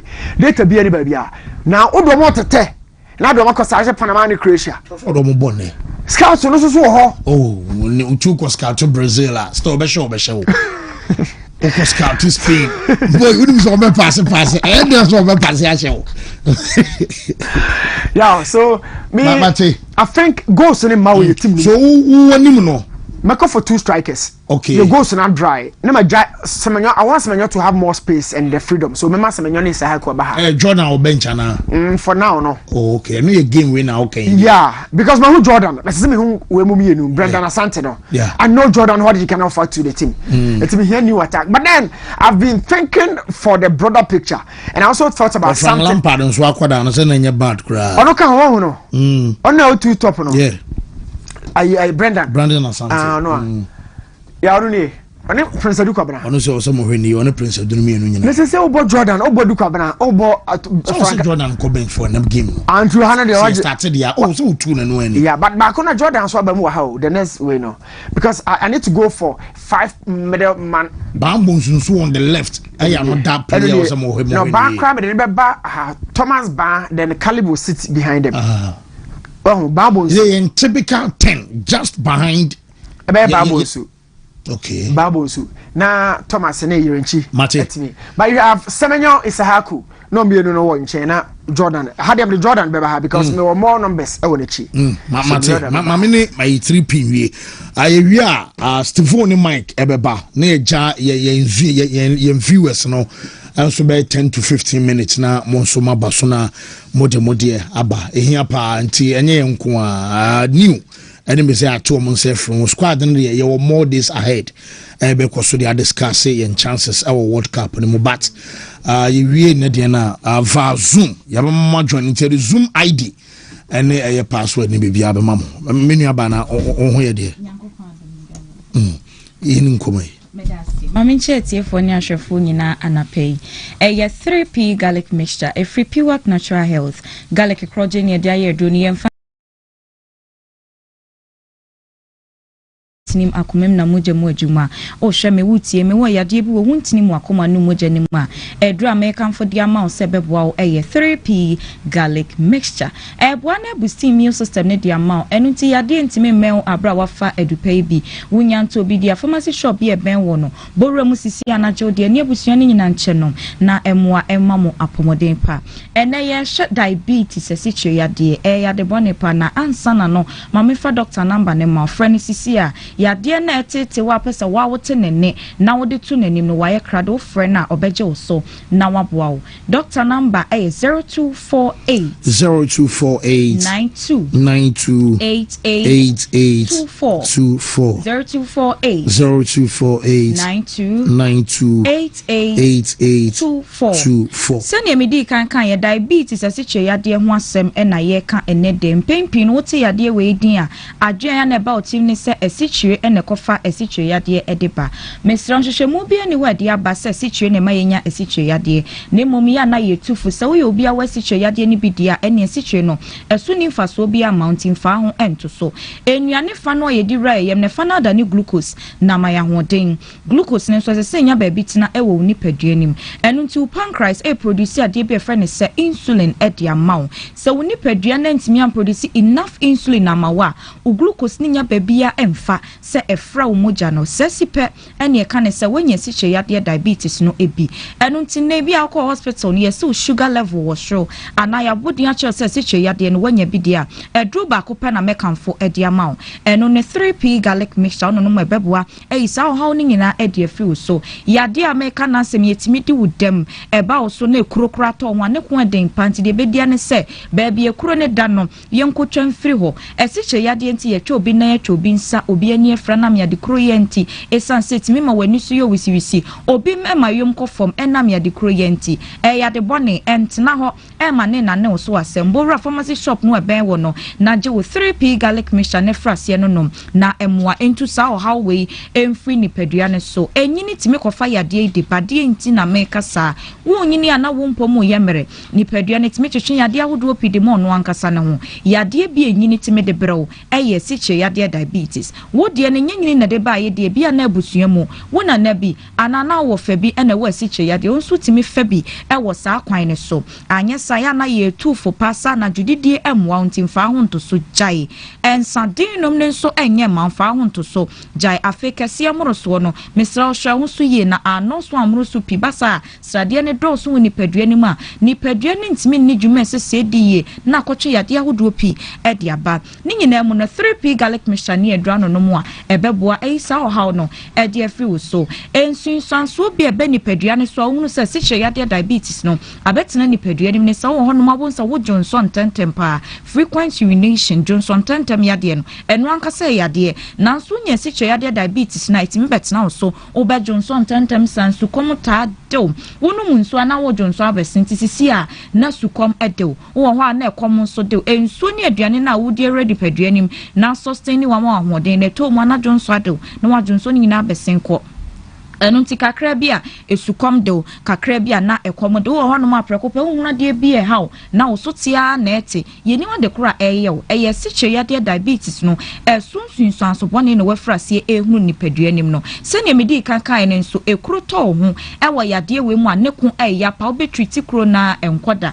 afe na eye kese obehu ane se obekọ no yese bia ya ekuro ne da no ye ntwa mfiri hono ma betimi eku na yakotwa na wadidem ote wo etwen den 3p garlic mixture na base ebeboa yen eyi wo haw we nyina afi ni padua ne so enu ntimesra pharmacy shop no eben wo no bowra mu sisi anaje wodie etimi ma wani so ye wisiwisi wo hwa ade enso a wo hunu ne papa entne fi mfansem bi anyi hu ano 3p garlic mixture na ya natural garlic no na ya twene direct eni nuane nrodi agutuam afa abefu nim de kwan so ede aye nti ebeboa asan ho nyare wanyina eya na ye ba de bia ye ka enye dro na wo koto na wanom ne nko na ehia yen wapomude ne da yakoma so home remedy na niam bi wo na ye ka ho wo fie na eboa yaresa na mekon kan a doctor onfa nkamel o ma ye de tuja ene home remedy wo ho edima esiche yade diabetes no eye bitter leaf wonwena hahan na wo de nyanya afra na wo de akekadro kitwa bi atum na wa blend wonom na nopa anwumre anopa anwumre na wo twemi ensantem en sache papa ebeba wapomodene so eya bitter leaf wonwena hahan nyanya ena akakadro kasani ma miensa we bom na no anom anopa enwumre saa na wotwe miensantem no en sache papa ebeba wapomodene so pharmacy shop bi ebe wo no boremu so a wotimi nya 3p garlic mixture edupa ne bi hyene so ukoto ahwese ewotoam ehwekwa ebo garlic eda ho ye kokko na neti no eye kokko ukọ no wahunu niema wo yi a maame enye no a ko anim kopim so benya bi ansa na wato wadwene ye wontanta ye de wato abrafudro anabi bidro bi so wo ye da num we ka ho e ma ne nya odadwene to kofi odrufie na anum ya 15 minutes edro bi a wo bi anom enkofo haw emre wapomode me sorry no pedia eye doctor number na mebo e de atwato mesrew wo fa number no a emfere wo ton yade na nya no adro nti sane yade netie bia chemu kire doctor ode abotre ebe kire kwan a wo de efa so ne number ni bio eye 0248 0248 92 92 88 88 24 24 0248 0248 92 92 88 88 24 Aya 3p garlic mixture. Well, 3p garlic mixture. Ana what you say? Yene omo ewie no e wodwa so baby atondro bi akwa akope bito yanka say garlic. Ana ye de aye na fe yama wa ye extract no. And so aye kama pa nti pe bito ene use na eno nso emwa. Well, Steve momre one mic mra na yemfa no 10 afa yema aye yahwefo no so mra mic. Me nti we. Fancy me da say on met me the list not to swam I look at the list and the direct comparison the last World Cup I call now they are compare the current one. Osha changes about team nimua. We are presenting players omoko World Cup nibi or moka this current squad no goalkeepers na yebako Lawrence Atizigi, so Jose Fanan and Benjamin Asare are new to a World Cup appearance I making. Defenders Barbara Man, Gideon Mensah, they were there. Ali Desaidu was there, but there was no Lucasen or Pompepra, Ajete, Opoku, Senaya. They were not part of a team I had midfielders. Thomas Partey would definitely feature. Elisha Owusu, Kamadin Sulemana. So if you look through the list, we are sending 11 players from the last World Cup appearance to the tournament. 15 players new. And Shada and Hadwin Bebresa because I did a direct comparison with Morocco there, with Senegal there. Morocco squad on mobile World Cup no more semi-final. Emu 10 pe and about 2026. Exactly. Senegal squad on mobile 2022 World Cup. Emu 12. And about 2026. It's a Ghana the year 11. There's in between Morocco and Senegal in terms of more retaining from the last squad that appeared at the last World Cup. And Kenya Bonnet. But there about the case of Senegal and Morocco. And say, in as much as changes have almost squad in him, they have been able to try out almost squad in major tournament. In the AFCON. In fact, the last squad the ball AFCON Dema Senegal 23 out of the 26 players no mobile World Cup no omobo AFCON nibi. Yes. So the last AFCON squad who won the tournament for Senegal 23 and the Eba. And there's 23 no emu 20 were part of AFCON na ebo Ivory Coast AFCON 2023. Into what check here?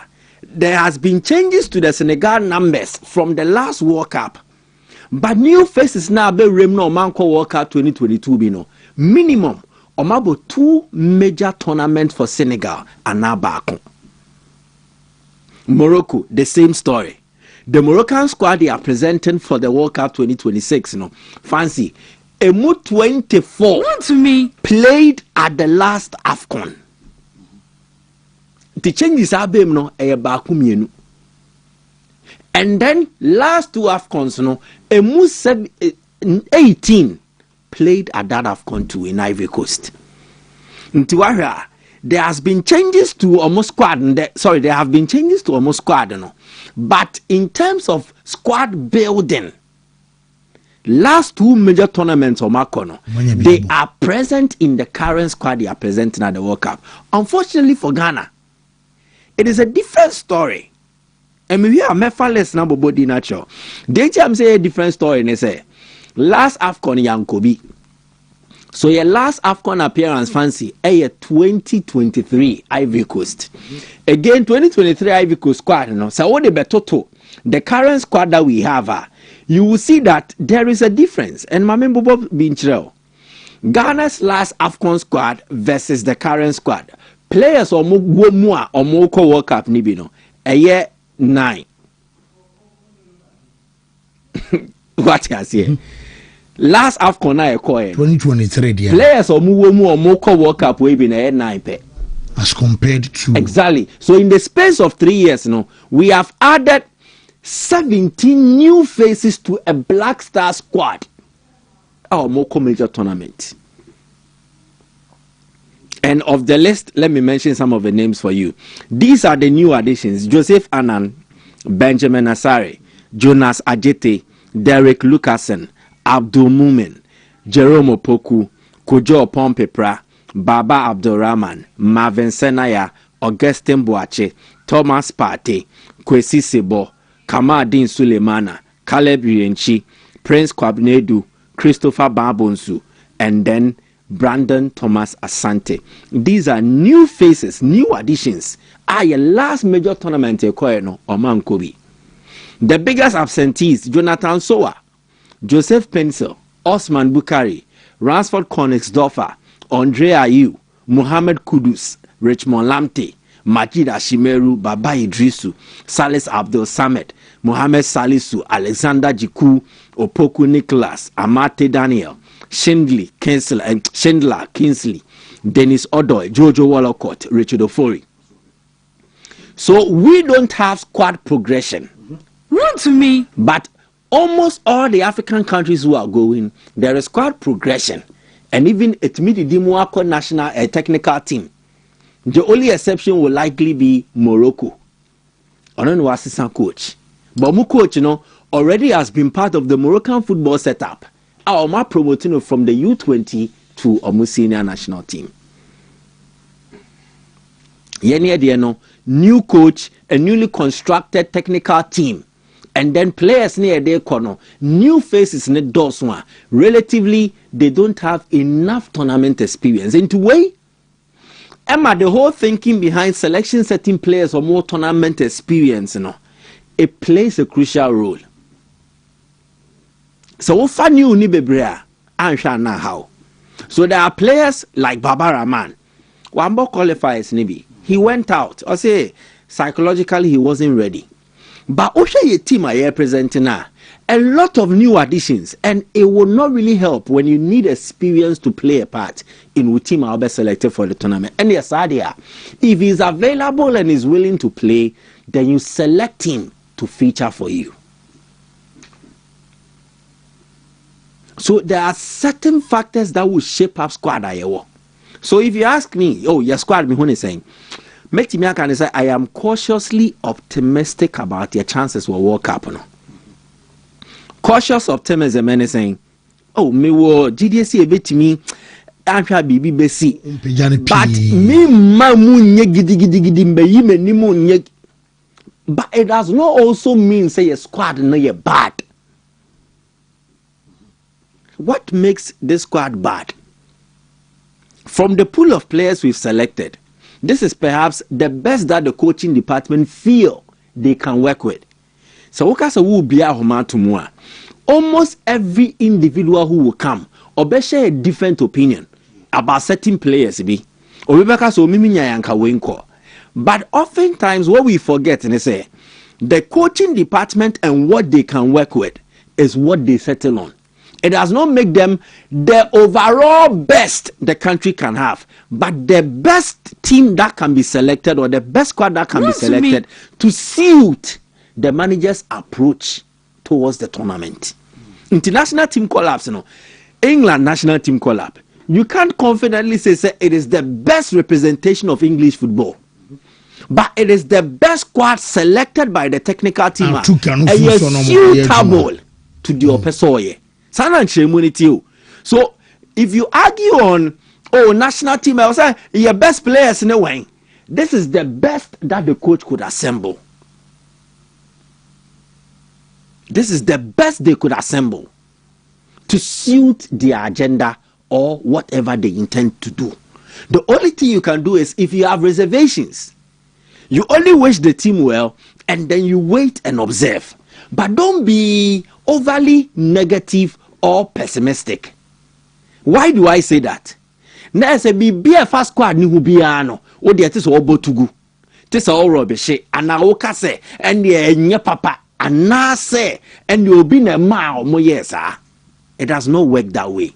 I have seen several attempts genuinely to raise issues about players be and the omuwom, but you also see a bit more attempt to rubbish players who have been called.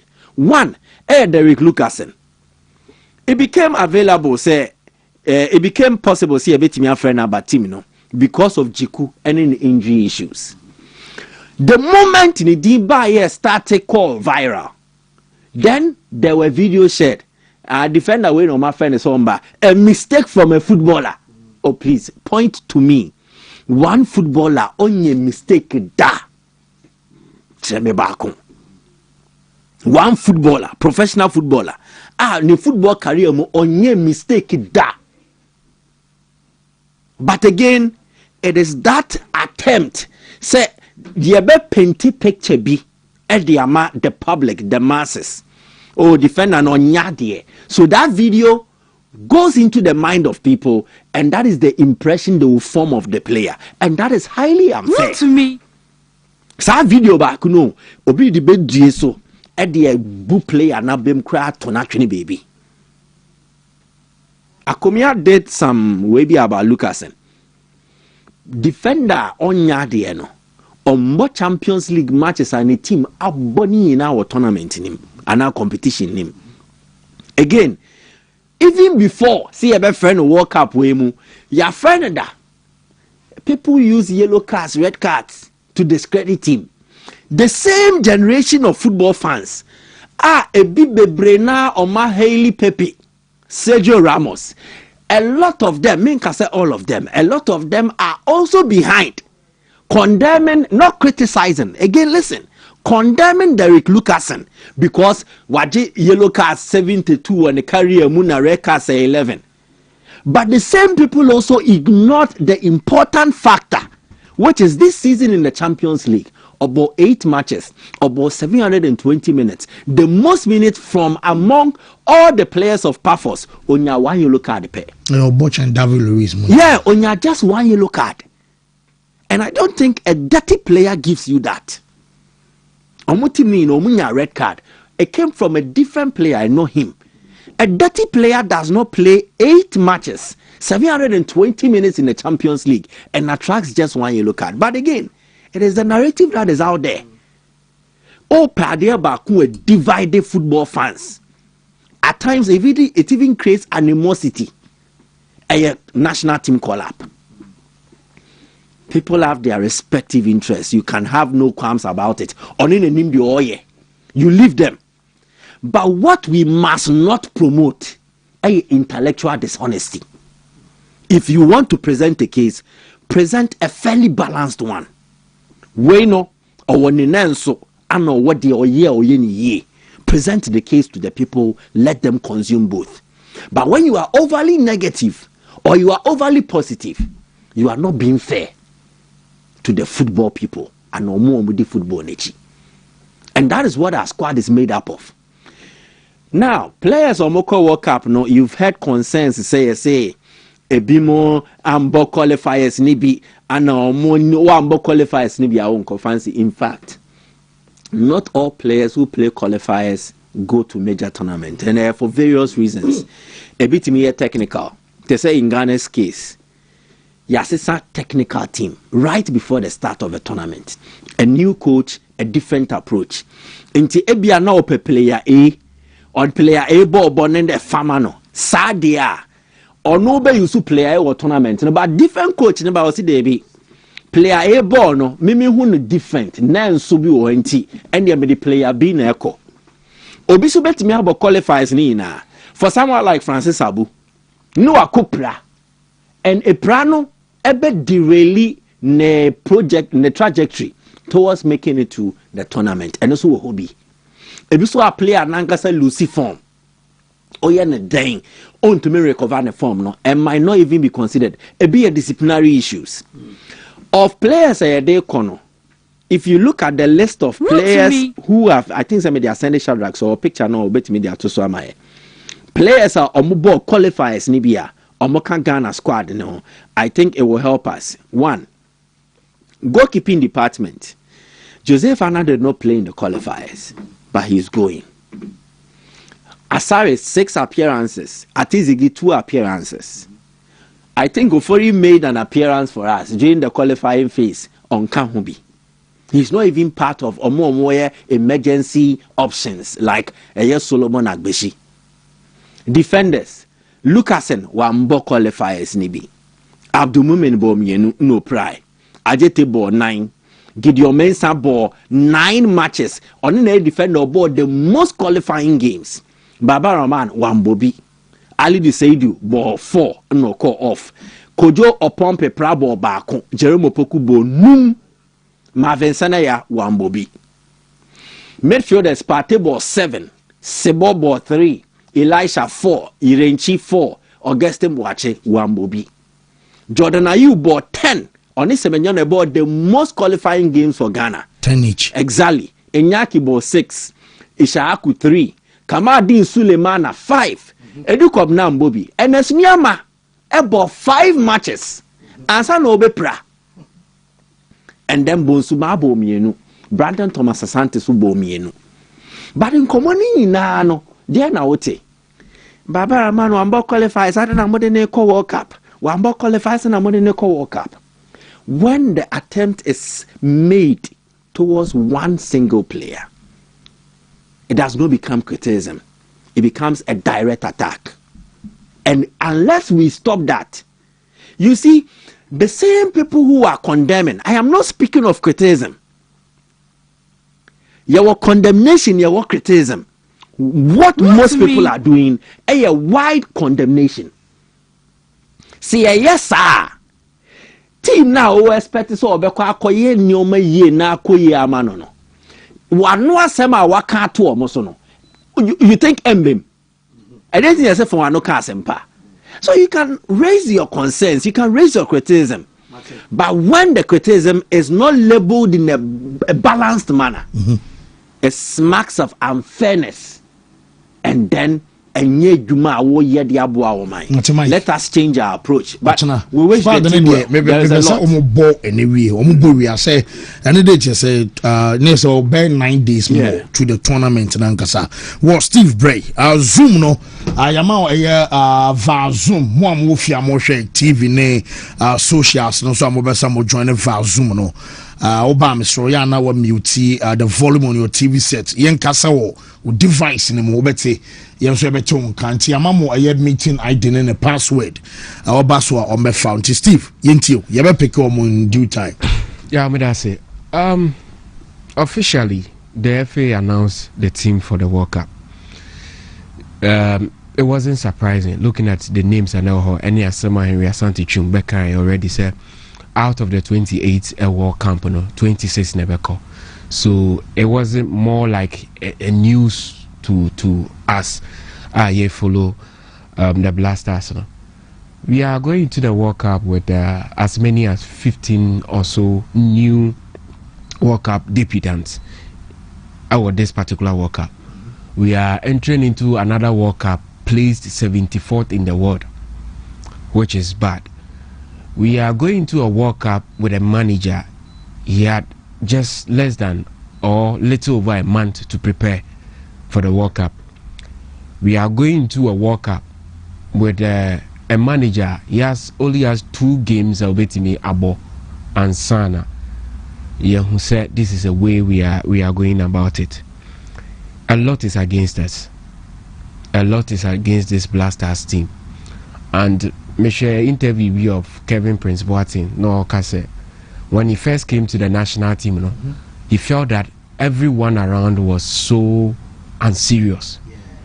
Yeah, Mama Harrison interview. Say yeah, boy, you be sa we no why focus. Yes, but the start here no who's the same go for these serious guys. So yeah, my funny statement now on me as against the current national team. Let me be someone who say, can we say same about the same spirit of the Blasters? And you see, football is a funny sport. But the entire na Uncrophonia social media no more can do which it is allowed. And then say, you may love the game, but people that equally love the game the way you love it, spend time to delve deep. That is the difference between you as a fan of any club, as somebody listening to the show, any yang. You see, in as much as football is funny and it springs up surprises here and there, no, there is a model that you need to follow to achieve whatever you want to achieve. Into the Leicester City, the a one-off moments of football, and then surprises ever. But the PSG, a systemic progress of a team that believe that this is potentially what we can achieve. Into the from 2006 up to 2015 AFCON, a team that Naya intentionally build it for a period. Into society tournament, you can stand anywhere to brag about with team and the potentially the over team achieve. Newton show the good side. 1 year show will be 5 and will be draw. It was difficult for us to score. Yeah, recent friendlies. Yes, a day. Now in situations like this, you need experience, and I will applaud the FA for bringing on board Carlos Queiroz. And we didn't say you need experienced people. I'll stabilize BBR. But Nejuma na day. Send ye beko biya at the World Cup. No mean use results in crucify because it is very difficult for any coach in this circumstance. One, Ghana embassy of the best group of players beam. Until na a narrow discussion to the local scene. Ghana as a minor and Kasano, we are in crisis in terms of producing good quality players. We don't have players commanding the lineups, the top headlines over Europe as we used to do. That is why I take conversation. We say, oh, and I broach for no. That is not the solution to our problem.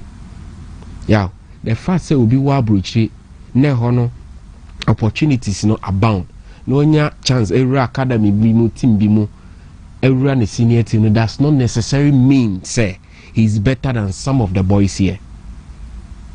But what did they make? And say they say me could do Europe this year. Mama 3 months me skin the best. So where done the environment you find yourself into Ghana as Omano, bigger problem, and they say your players say nyadie. But we are qualified for World Cup. But are we going there just to appear? Say appear because of the pedigree that we built for ourselves at the World Cup. Until now, Ghana is noted as a performer at the World Cup. Until the quarter final bet. That is where we need to at least manage. Say you be drew. But recently, Becca Charles said, you don't have what it takes to be there. In our first World Cup, near 45th in the world, Yakoshe Czech who was second back then. 2010 World Cup, when we were going for that World Cup, Ghana was ranked 16th in the world.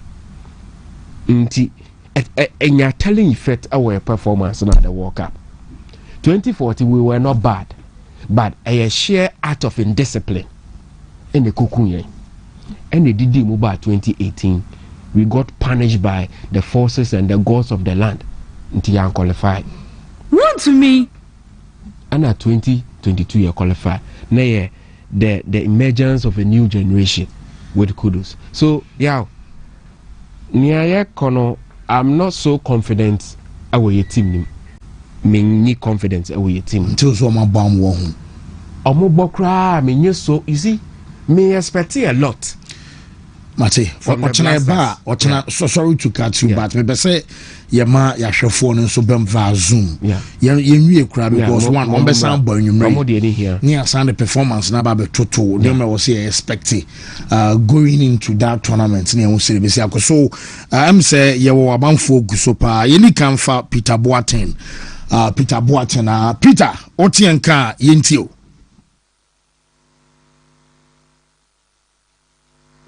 Bye.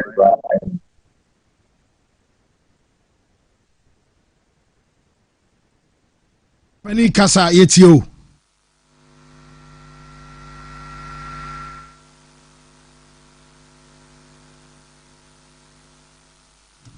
Wo yemfa boaben na boaben somre oba Mesro Ebo Diana Fe, what was Peter Boabin, sa Boabin, I already I am fan na fe, Yenti on the submission or deba, on your reading Swanny afar, the power for that fe, Yaba to us, Yabese, Ghana for no Sunya, Quina, Omo Basuna, Omo Chira, or margin, because squad in the day where DMs Nemiano, my name me, Evianti, Diacano, a game of Black Stars, ever born in Enumerate 6:45. And Wolves and a Black Stars Ediano eno ebe basunti yem fa for na yem kwen me wo opening kasa ni ntio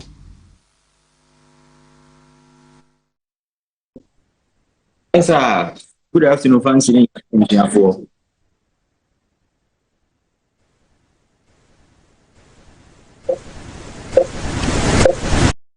I'm say squaddy home common na nyina yedi ye nyina I think said the beba ne say ye nyina no ye di odo ebe bo to said the beya ye betimi support ye nuanom na afei ye omo kwa akoye no betimi adan awie pay ama ye nyina squad ne de definitely said the na panelist ni kam opa akona kofa henfo bra yes still will be player mfobi enti ye be accuse nipa bebre ye monpai say betimi go to the extra mile. Now, for you say, oh, we know a bit me, aye.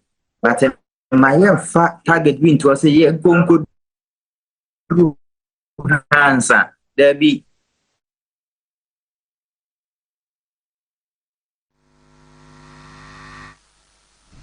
Kafra, but I say our network, say Wontumi san back there, but yen for the next person, Felix, Afedi, Felix. Yentio, Kasa.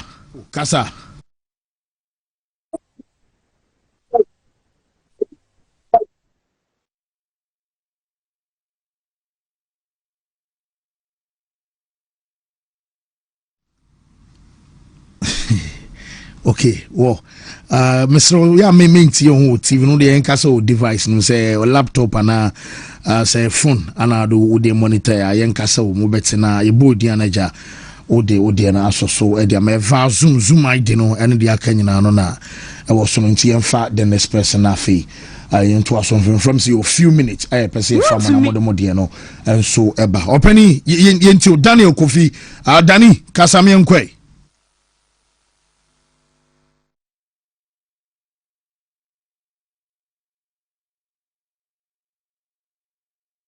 The only issue I have with the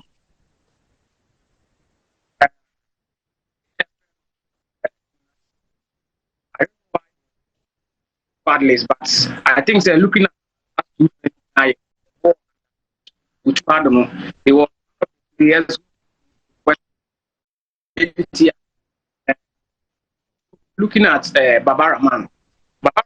Babaraman qualified, but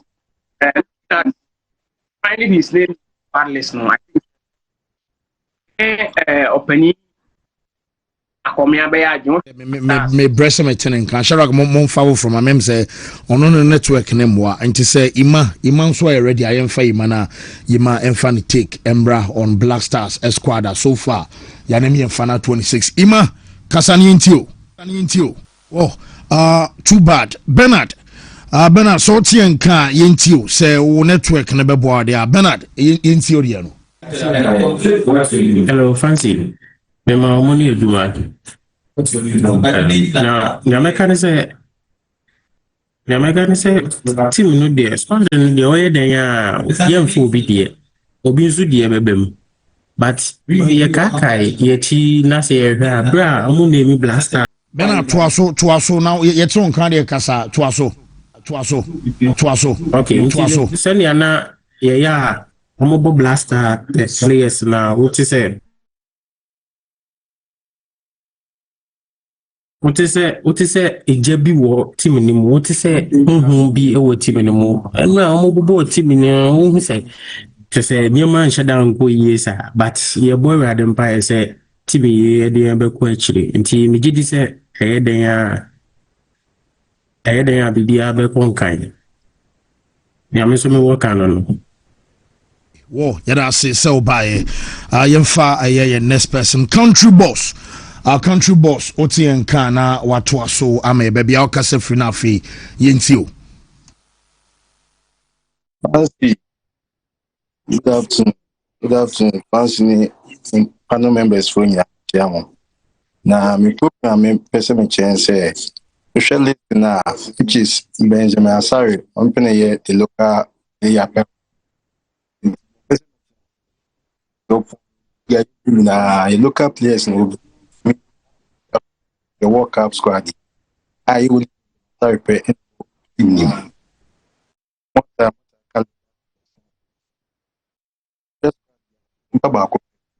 look. Yes, I. Into me more chance, more work. You look at in the soon for supper and say, and then I'm soon to say, Michelle Akawa. True boss, I best watch and say, apart from Benjamin Asari of Aso Folk, no other local player, and any chance to go into a business and any banasana. Local league in for so ben or so. Young father next person, I'm say, none network no a drink a crack cliff, and so I was so cliff. What's the car? I am round chain a fee to us so am I cliff yint. I'm say unfortunate. I'm on fine chess and a network easy now, but okay. I rather do very good.